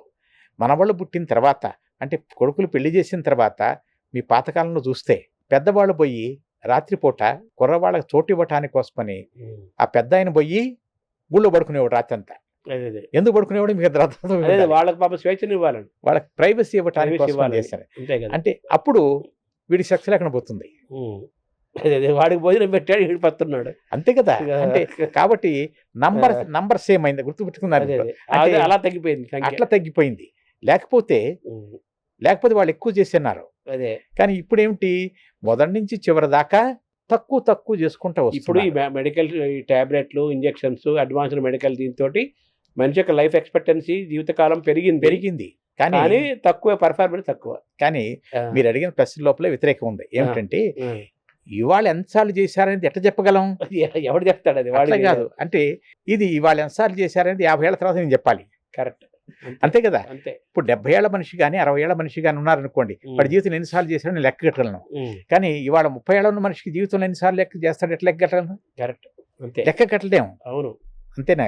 కాబట్టి ఆ సెక్స్ హెల్త్ అనేది అన్ని రకాలుగా తగ్గిపోతూ వస్తుంది. ఆ సెక్స్ ఫ్రీక్వెన్సీ తగ్గిపోయింది. అది ఇంకా తగ్గబోతుంది కూడా. అందరూ అనుకుంటారు కుర్రవాళ్ళంతా చురుగ్గా ఉంటున్నారు, అబ్బాబ్బా ఎక్కడ చూసినా కానీ ఇళ్ళే తిరుగుతున్నారు, సరుకు లేకుండా సందడి చేసినట్టు. సరుకు లేకుండా సందడి చేయటం, ఇదే జరిగేది. సో ఇప్పుడు స్త్రీ పురుషుల సంబంధాలు, మానసికమైన అంశాలు, స్త్రీ పురుషుల సంబంధాలు ఎలా ఉండాలి సార్ ఈ సెక్సువల్ హెల్త్ కోసం? భార్యాభర్తలు, మన స్త్రీ పురుషులు అంటే భార్యాభర్తలనే కదా. ఇవాళ సెక్స్ సంబంధించిన సమస్యలు మగవాళ్ళకి రావటానికి కారణం స్త్రీ పురుషుల సంబంధాలే కారణాలు. ఇవన్నీ మెడికల్ కారణాలు చెప్పాను. అవును. కానీ మగవాళ్ళల్లో సెక్స్ సంబంధించిన కష్టాలు రావటానికి ఇవాళ ఇవన్నీ సోషియాలజీలో వస్తాయి. ఏమిటంటే ఉదాహరణకి ఒక 50 సంవత్సరాల క్రితం వరకు సెక్స్ అంటే మగవాడు చేసేది, 2 భాష వర్ణించండి, మగవాళ్ళు చేసేది ఆడవాళ్ళు చేయించుకునేది. అంటే ఆడవాళ్ళు సంభోగంలో ఒక ఆబ్జెక్ట్, ఆబ్జెక్ట్ అంతే, తినేవాడు వీడు. దాని తర్వాత ఏమిటి, సమభోగం రావాల్సి ఉంటది. అంటే రెండిటి వర్డ్స్ ఉండే, సంభోగం వేరు, సమభోగం వేరు, ఈక్వాలిటీ రెండిట్లోనూ. అంటే సెక్స్ అనేది ఒకళ్ళ కోసం చేసేది, అంటే సెక్స్ అనేది మగవాడి సంతోషం కోసమని ఆడవాళ్ళు ఒప్పుని చేసేది, అంతే. అడ్జస్ట్మెంట్ ఆ రోజు అంతే. ఆడవాళ్ళకి సెక్స్ సంబంధించిన దాంట్లో అసలు సెక్స్ చేయటం ఆడవాళ్ళ యొక్క హక్కు కానీ, సెక్స్ సంతోషం చేయటం అనేది ఆడవాళ్ళకి కానీ కాదు. అంటే ఆడవాళ్ళ పాత్ర ఆ రోజు ఏమిటి, మగవాడికి సంతోషం ఇవ్వటం. నీ సంతోషం కాదు, వాడికి ఎప్పుడు వస్తే అప్పుడు చెయ్యి, అంతేగాని అప్పుడు ఆ రోజు అంతే. ఆ రోజు పిల్లల కోసమని కానీ, లేకపోతే మీ ఆయన ఎప్పుడు పిలిస్తే అప్పుడు, అంతవరకే. అంటే నీకు అనేది ఆ రోజు లేదు. ఇప్పుడు కొద్దిగా వచ్చిన తర్వాత నాకు ఇబ్బంది కలిగినప్పుడు నేను రాను అనే స్థితికి దాటిపోయాయి. ఇప్పుడు నాకు కూడా సంతోషం కావాలి అంటే నిజమైన సంభోగం అనేది వేరు మాట. సమభోగం అంటే నాకు కూడా కావాలి అన్నారు. నాకు కూడా కావాలి అని డైరెక్ట్ ఎవరో చెప్పరు. నాకు కూడా కావాలి అనేది వచ్చిన తర్వాత దాన్ని మగవాడు యాక్సెప్ట్ చేయలేకపోతున్నాడు. అంటే నేను చెయ్యాలి, దాంట్లో ఎట్టి కష్టం వస్తుందంటే వెరీ సింపుల్ లాజిక్. సెక్స్ చేసేటప్పుడు ఒక మగవాడికి ఉద్రేకం వస్తాయి, అప్పుడు సెక్స్ చేయగలరు. అమ్మాయికి ఉద్రేకం ఉన్నా లేకపోయినా ఆమె అభ్యంతరం పెట్టుకుంటే చాలు, కోఆపరేషన్ వేరు, వీడి పని అయిపోతుంది. అభ్యంతరం పెట్టకపోతే చాలు, తన పని అయిపోద్ది. కరెక్టే కదా. కరెక్టే. ఇంతకుముందు వరకు అదే ఉండేది. కానీ ఇప్పుడు ఒకవేళ అమ్మాయి గనక సెక్స్ కోరిక వచ్చింది అనుకోండి, అంటే అప్పుడు అమ్మాయికి సెక్స్ కోరిక అవసరం లేదు, పని అయిపోతుంది. ఉదాహరణకు అమ్మాయికి సెక్స్ కోరిక వచ్చింది అనుకోండి, అప్పుడు అబ్బాయిని గనక అప్రోచ్ అయితే వాడి కోరిక లేదు, అంటే అబ్బాయికి సెక్స్ కోరిక లేకపోతే సెక్స్ జరగదు. వీడిగా మూడు జరగదు, సిద్ధమై ఉండాలి వీడు. సెక్స్ జరగదు. అమ్మాయికి సెక్స్ కోరిక లేకపోయినా సెక్స్ జరుగుద్ది. అవును, రివర్స్ ఇది. అదే అమ్మాయికి సెక్స్ కోరిక ఉండి అబ్బాయికి గనక ఆ టైంలో లేకపోతే జరగదు. జరగదు. కాబట్టి ఏమైంది, అరే ఈ అమ్మాయి నా దగ్గరకు వచ్చింది అంటే ఎవరు అడగరు, అవును. కానీ సిగ్నల్స్ని బట్టి ఆమె హీట్లో ఉందని తెలిసిపోతూనే ఉంటుంది. ఆ వచ్చినప్పుడు తను చేయలేకపోయేసరికి తను చిన్న చూపు చూసుకుంటున్నాడు మనిషి. ఇది చాలా ముఖ్యమైన కారణం. ముఖ్యంగా మగవాళ్ళల్లో చాలా ముఖ్యమైన కారణం. అంటే ఏమిటి, ఆ అమ్మాయి ఇష్టపూర్వకంగా వచ్చినప్పుడు తనకు మూడ్ లేదు. మగవాడికి మూడ్ లేకపోతే ఏ పని చేయలేడు. No performance. కాబట్టి పెర్ఫార్మెన్స్ లేకపోయేసరికి ఏమవుతుంది, ఆ అమ్మాయి ముందు చిన్నబోతున్నాడు. ఆ అమ్మాయి కిసుక్కుని నవ్వచ్చు, నిరాశపడవచ్చు, లేకపోతే తను నిందించుకుంటాడు అబ్బాయి. ఇన్ఫీరియారిటీ సైకలాజికల్ వచ్చేస్తే అయిపోయిన తర్వాత మొన్న వచ్చిందే నాకు కాలేదే, ఇవాళ వస్తే ఏం చేయాలి అంతే. అంటే ఆ అమ్మాయి రాకముందు వీడు ఫెయిల్ అయ్యాడు, మెంటల్గా ఫెయిల్ అయి ఉన్నాడు ఆల్రెడీ. అదే మెంటల్గా ఫెయిల్ అయిపోయినాడు అంతే. అంటే ఇది ఇవాళ కొత్త జనరేషన్ పీపుల్ లోపల సమభోగం ఎక్స్పెక్ట్ చేసిన ఆడవాళ్ళు ఉన్నప్పుడు జరిగే పనిది. సో దీనికి నివారణ ఉపాయం ఏంటి? దీనికి నివారణ ప్రధానికి ఒకటి ఉండదు. ఏమిటంటే ఇది మొట్టమొదట మగవాళ్ళు కానీ ఆడవాళ్ళు కానీ యాక్సెప్ట్ చేయటం. దాన్ని ఎవరు యాక్సెప్ట్ చేయట్లా. ఈ అమ్మాయి కూడా నేను పోయినప్పుడు వాడు రావట్లేదు, వాడు చేత కావట్లా అంటుంది కత్తే. అంతేగాని ఈ సింపుల్ లాజిక్ దీనికి ఏమైనా పెద్ద సైన్స్ కావాలా? అక్కర్లా, కామన్ సెన్స్ చాలు. మనం చేసే తప్పుడు పనులు సగం వాటికని కారణం కామన్ సెన్స్ లేకపోవడం. ఇదే ఫెయిల్యూర్ లోపల. అంటే ఏమిటంటే ఇద్దరు పరస్పరంగా ఒకేసారి సెక్స్ జరగటానికి కోసమని, అంటే ఒకేసారి ఇద్దరికి కోరిక కలగటమని చాలా అరుదుగా జరిగే సంఘటనలు. మరి అది ఎట్లా చేయాలి? ఎప్పుడు ఎటువంటి అవకాశం అప్పుడు చేయాలి. ఉదాహరణకి ఓ మనిషికి పొద్దున లేవగానే వాడికి కోరిక కలిగింది అనుకోండి, ఆ అమ్మాయి నేను టిఫిన్ చేస్తున్నా రావద్దంటది. వీడు ఆ అమ్మాయి ఇంట్లో ఖాళీగా కూర్చుని ఇంటికి వచ్చాక రాత్రి వాడు అలసిపోయి మోటార్ సైకిల్ మీద గంట సేపు డ్రైవ్ చేసుకొస్తాడు ట్రాఫిక్లో, వాడు నిద్రపోవడానికి ప్రయత్నం చేస్తాడు. అంటే ఇటువంటివన్నీ సరి చేసుకునే శక్తి ఎవరికి వాళ్ళ కుటుంబంలో ఉంది, దాన్ని సరి చేయలేరు. ఊళ్ళో వాళ్ళు ఎవరో సరి చేయలేరు, దాన్ని ఎవరు సరి చేయలేరు. ఎవరికి వాళ్ళు తన లైఫ్ స్టైల్ బాగు చేసుకోవటం. అంటే సెక్స్ కూడా లైఫ్లో ఒక భాగమే. సెక్స్ ఫెయిల్యూర్ ఒకసారి వచ్చేంత మాత్రాన అతను పనికిరాని వాడు కాదు అనే జ్ఞానం గనక అబ్బాయిలకు కానీ అమ్మాయిలకు కానీ వస్తే సొల్యూషన్ అదే వచ్చేస్తుంది. చాలా బాగా చెప్పారు. తర్వాత ఇప్పుడు ఈ సరే ఫస్ట్ నైట్ కల్చర్ ఇంకా ఉంది. ఈ ఫస్ట్ నైట్ ఫెయిల్యూర్స్ ఎక్కువ ఉంటాయి అంటారు, నిజమేనండి అది? అవును, ఫస్ట్ నైట్ ఫెయిల్యూర్ రెండు రకాలు ఉంటాయి దీంట్లో. ఒకటి ఫస్ట్ నైట్ ఫెయిల్యూర్ అనేది ఒక్క ఇండియాలోనూ గల్ఫ్ కంట్రీస్లో మాత్రమే ఉంది. మిగతా దేశాల్లో ఏ రోజు లేదు. వాళ్ళకి ఫస్ట్ నైట్ అనేది ఉంటే కదా ముందు, ఆ కాన్సెప్టే లేదు వాళ్ళకి. అంతే కదా. ఫస్ట్ నైట్ ఫెయిల్యూర్ అనేది రెండు రకాలు చెప్తున్నారు. ఒకటి మ్యారీడ్ ఫస్ట్ నైట్ ఫెయిల్యూర్, అదే కదా. Unmarried first night failures more common. Unmarried, అవును, పెళ్లి కాని వాళ్ళు ఫస్ట్ టైం సెక్స్ చేసేటప్పుడు ఫెయిల్యూర్స్ అనేది ఒక ఆస్పెక్టే. మీరందరూ తెలిసి ఇది ఒకటే ఆస్పెక్ట్. కానీ ఇప్పుడు మేము చూసే మెజారిటీ కేసులు అంతా పెళ్లిగాక ముందు మొట్టమొదటిసారిగా వాడు సెక్స్ చేయడానికి పోయినప్పుడు ఫెయిల్యూర్స్ ఎక్కువ మంది వస్తారు, కుర్రవాళ్ళు ఫస్ట్. పెళ్ళయిన తర్వాత సెక్స్ ఫెయిల్యూర్ వస్తే ఓపిక ఉన్న వాళ్ళు 3 రోజులు కానీ 10 రోజులు కానీ నెల రోజులు కానీ 2 సంవత్సరాలు కూడా 4 సంవత్సరాలు కూడా ఉన్న వాళ్ళు ఉన్నారు, ఏం పట్టించుకోకుండా. అంటే ఏమిటంటే ఫస్ట్ నైట్ ఫెయిల్యూర్ అనేది చాలా కామన్. ఏమిటంటే ఉదాహరణకి మేము ఫెయిల్యూర్ కేసులే చూస్తాను కాబట్టి జనరల్ లైఫ్లో ఎంతమంది ఉన్నారో కరెక్ట్ నేను చెప్పలేను. కానీ జనరల్ లైఫ్ లోపల అనుభవం మీద చెప్పేది ఏమిటంటే ఒక మనిషి జీవితంలో మొట్టమొదటిసారి సెక్స్ చేయడానికి పోయినప్పుడు మొదటిసారి తన జీవితంలో నలుగురిలో ఒకడు ఫెయిల్ అవుతాడు, 25% ఫస్ట్ టైం చేసేటప్పుడు. కానీ ఫస్ట్ నైట్ సిచ్యువేషన్ చెప్తున్నాను. కానీ అదే రోజున నా వల్ల కాలేదు అని పడుకున్న పోయాడు అనుకోండి, ఇక ఎప్పటికీ జరగదు. అట్లా కాకుండా అయిపోయిన తర్వాత మళ్ళీ 1 గంట తర్వాత రెండోసారి ప్రయత్నం చేసి ఆ రాత్రి 2-3 సార్లు ప్రయత్నం చేశారనుకోండి, అట్లా ఫస్ట్ 3 నైట్స్ లోపల 90% సక్సెస్ఫుల్గా చేయగలరు. అంటే లోపం ఎటువైపు ఉంటుంది సార్? ఇక్కడ ఎవరివన్నా లోపం లేదు, పరిస్థితుల లోపం. మనసు అంటారా? పరిస్థితులు అంటే సిచ్యువేషన్స్ లోపం. అంటే ఏమిటి, ఇప్పటిదాకా ఎవరో తెలియని వాళ్ళని స్ట్రేంజర్ 2 మనుషులను కూర్చోబెట్టి, ఏమి మీ ఆఫీస్లో మీకు ఇద్దరు కొలీగ్స్ కూర్చోబెట్టి మొట్టమొదటి రోజు సూపర్గా పనిచేయగలరా? ఇది అంతే. వాళ్ళిద్దరి మధ్య అండర్స్టాండింగ్ కుదరాలి. అండర్స్టాండింగ్ కుదరపడి ముందు అట్రాక్షన్ ఉండాలి, రెండోది భయం ఉండాలి. ముందు ఏమిటి చేస్తాడని భయం, రెండోది ఆ సిచ్యువేషన్ అంతాను. అంటే ఇవాళ నువ్వు చేయాల్సిందే, ఇవాళ నువ్వు చేయాల్సిందంటే కణతకు తుపాకీ పెట్టి గట్టిదనం తెచ్చుకోరా అంటే ఎస్ట్ వస్తుంది. అంటే ఇవాళ నీకు చేయకపోతే నిన్ను జీవితాంతం ఫెయిల్యూర్ అని నేను అంటా అని వాడు అనుకుంటాడు. అమ్మ ఎందో సైకలాజికల్గా. అట్లా కాకుండా ఇంట్లో పెద్దవాళ్ళు అంటారు అని వాడికి ఆల్రెడీ ఫిక్స్ అయిపోయింది. మొదటి రోజు నేను చేయకపోతే నా వల్ల కాకపోతే చాలా గొడవలు వస్తాయని.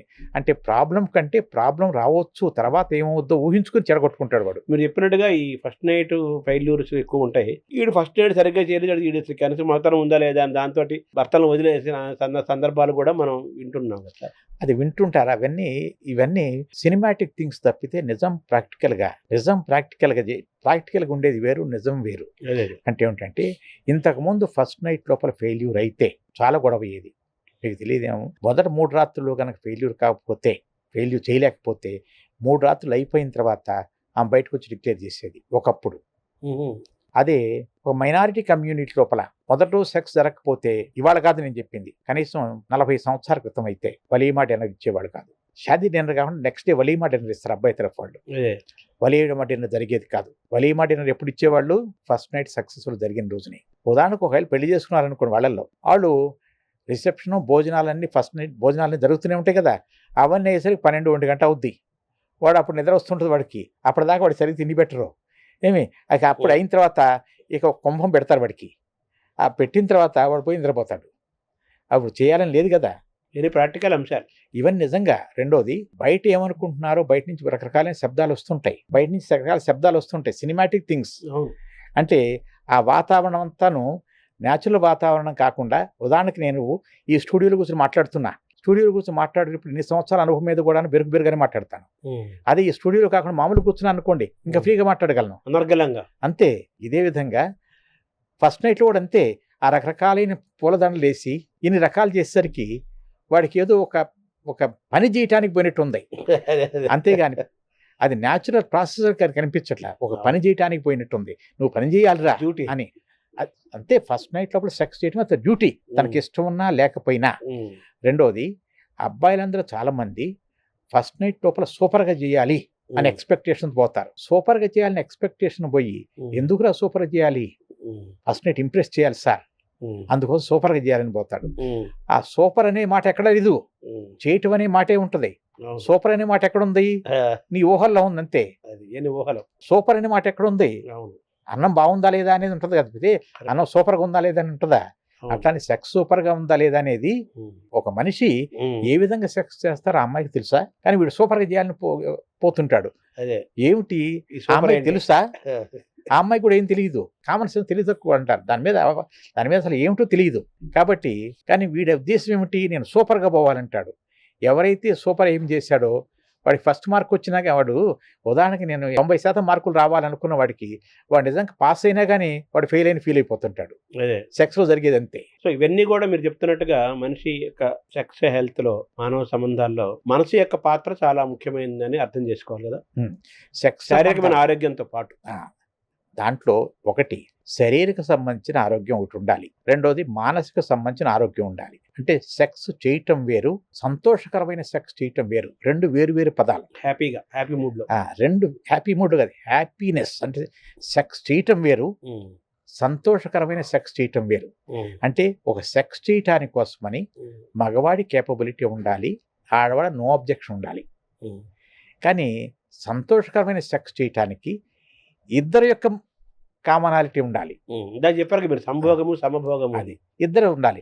అంటే అందరూ ఏం చేస్తున్నారంటే సూపర్లేటివ్ సెక్స్ చేయడానికి ప్రయత్నం చేసి ఉన్నది పోగొట్టుకుంటున్నారు. అరే నాయనా, ముందు మామూలుగా చేయండి. అంటే మొట్టమొదటి రోజునే అన్నప్రాసన రోజున ఆవకాయ దినాలు అన్నట్టుంది వ్యవహారం అంతా. ఇవన్నీ అంటే మీరు చెప్పినట్టుగా ఈ పుస్తకాలు చదువుకొని, లేకపోతే ఈ ఫిలిములు చూసి, వీడియోలు చూసి, లేకపోతే ఎవరో ఫ్రెండ్స్ చెప్పి కథలుగా విని, ఇవన్నీ ఈ ఊహలు అన్నారు కదా మీరు. ఈ ఊహల నుంచి అంటే మిస్ఇన్ఫర్మేషన్. అంటే ఇప్పుడు రావటానికి కోసమని తను చిన్న చూపు చూసుకుంటున్నాడు. మిస్ఇన్ఫర్మేషన్ తెచ్చుకుని పోర్నోగ్రఫీలో చూపిదంతా మిస్ఇన్ఫర్మేషనే. అంటే దీని గురించి చెప్పడానికి చాలా ఎక్కువ టైం పట్టుతుంది. ఇప్పుడు సెక్స్ ఎడ్యుకేషన్ అనేది పెట్టాలంటున్నారు కదా. ఏ స్కూల్, ఏ దశలో మన సిలబస్లో, పాఠ్యాంశాల్లో స్కూల్ కాలేజీలు పెట్టాలి సార్? అది మామూలు లెక్క ప్రకారం అయితే సెక్స్ ఎడ్యుకేషన్ అనేది ఇంతకుముందు రిప్రొడక్టివ్ ఎడ్యుకేషన్ చెప్పారు. మీరంతా పాత్ర చదివి ఉంటారు. 8, 9, 10వ తరగతుల్లో చెప్పారు. అదేమిటి సెక్స్ ఎడ్యుకేషన్ కాదు, reproductive education, reproductive system knowledge. Sex knowledge వేరు, రిప్రొడక్టివ్ నాలెడ్జ్ వేరు. అర్థమైందా? రెండు వేరు వేరు. అంటే సెక్స్ ఎడ్యుకేషన్ అనగానే మీకు కానీ అందరికి కానీ అవగాహన ఉంటే సెక్స్ ఎట్లా చేయాలి, సెక్స్ ఏ విధంగా చేస్తారో అనేది సెక్స్ ఎడ్యుకేషన్ అనుకుంటారు. నో, సెక్స్ ఎడ్యుకేషన్ అంటే ఇది ఫిజికల్ సెక్స్ ఏమిటి, రెండవది సెక్స్ లోపల సెక్స్ ఈక్వాలిటీ ఏముండాలి, సెక్స్ నైతిక విలువలు ఏముండాలి, సెక్స్ ప్రాబ్లం రాకుండా ఏం చేసుకోవాలి, ఇది నేర్పాల్సి ఉంటుంది. అంటే అందరికీ సెక్స్ ఎడ్యుకేషన్ అనగానే సెక్స్ ఎట్లా చేయాలో నేర్పుతారని చెప్పి అనే ఊహలు ఉన్నాయి తప్పితే సెక్స్ ఎడ్యుకేషన్ అంటే ఎవరికైనా కానీ, ఎంత పెద్ద వాళ్ళకైనా, ఎంత పెద్ద గొప్ప స్థాయిలో ఉన్న వాళ్ళకైనా సెక్స్ ఎడ్యుకేషన్ అంటే ఆడ మగ సెక్స్ సంబంధాలు, ఆడ మగ సమానమైన సెక్స్ సంబంధాలు, ఆడ మగ పరస్పరం గౌరవించుకోవటం, ఆడ మగ లోపల నీ సెక్స్ సంబంధించిన దానికి నేను సాయం చేస్తా, నా సెక్స్ సంబంధించి నీకు సాయం చేయటం, ఈక్వాలిటీ ఆఫ్ సెక్షువాలిటీ, ఇవన్నీ సెక్స్ ఎడ్యుకేషన్లో భాగం. కానీ అందరూ అనుకునేది ఆ పార్ట్ ఏమిటి, దాని పొడుగెంత, దాని లాభెంత, ఇవే అనుకుంటుంటారు. ఇవే అనుకుని దాన్ని వ్యతిరేకం చేస్తున్నారు. నిజంగా సెక్స్ ఎడ్యుకేషన్ అనేది ఇది బడిలో చెప్పాల్సిన అవసరం లేదు. 5వ సంవత్సరం నుంచి వాళ్ళ తల్లిదండ్రులు చెప్పాల్సి ఉంటారు. తల్లిదండ్రుల తర్వాతే టీచర్స్ అయితే పాఠం చెప్పగలరు. అది నేర్పాల్సిందంటే ఏమిటంటే ఇదే సెక్స్ ఎడ్యుకేషన్ చేయాలి, రేపులు చేయకుండా ఉండాలి.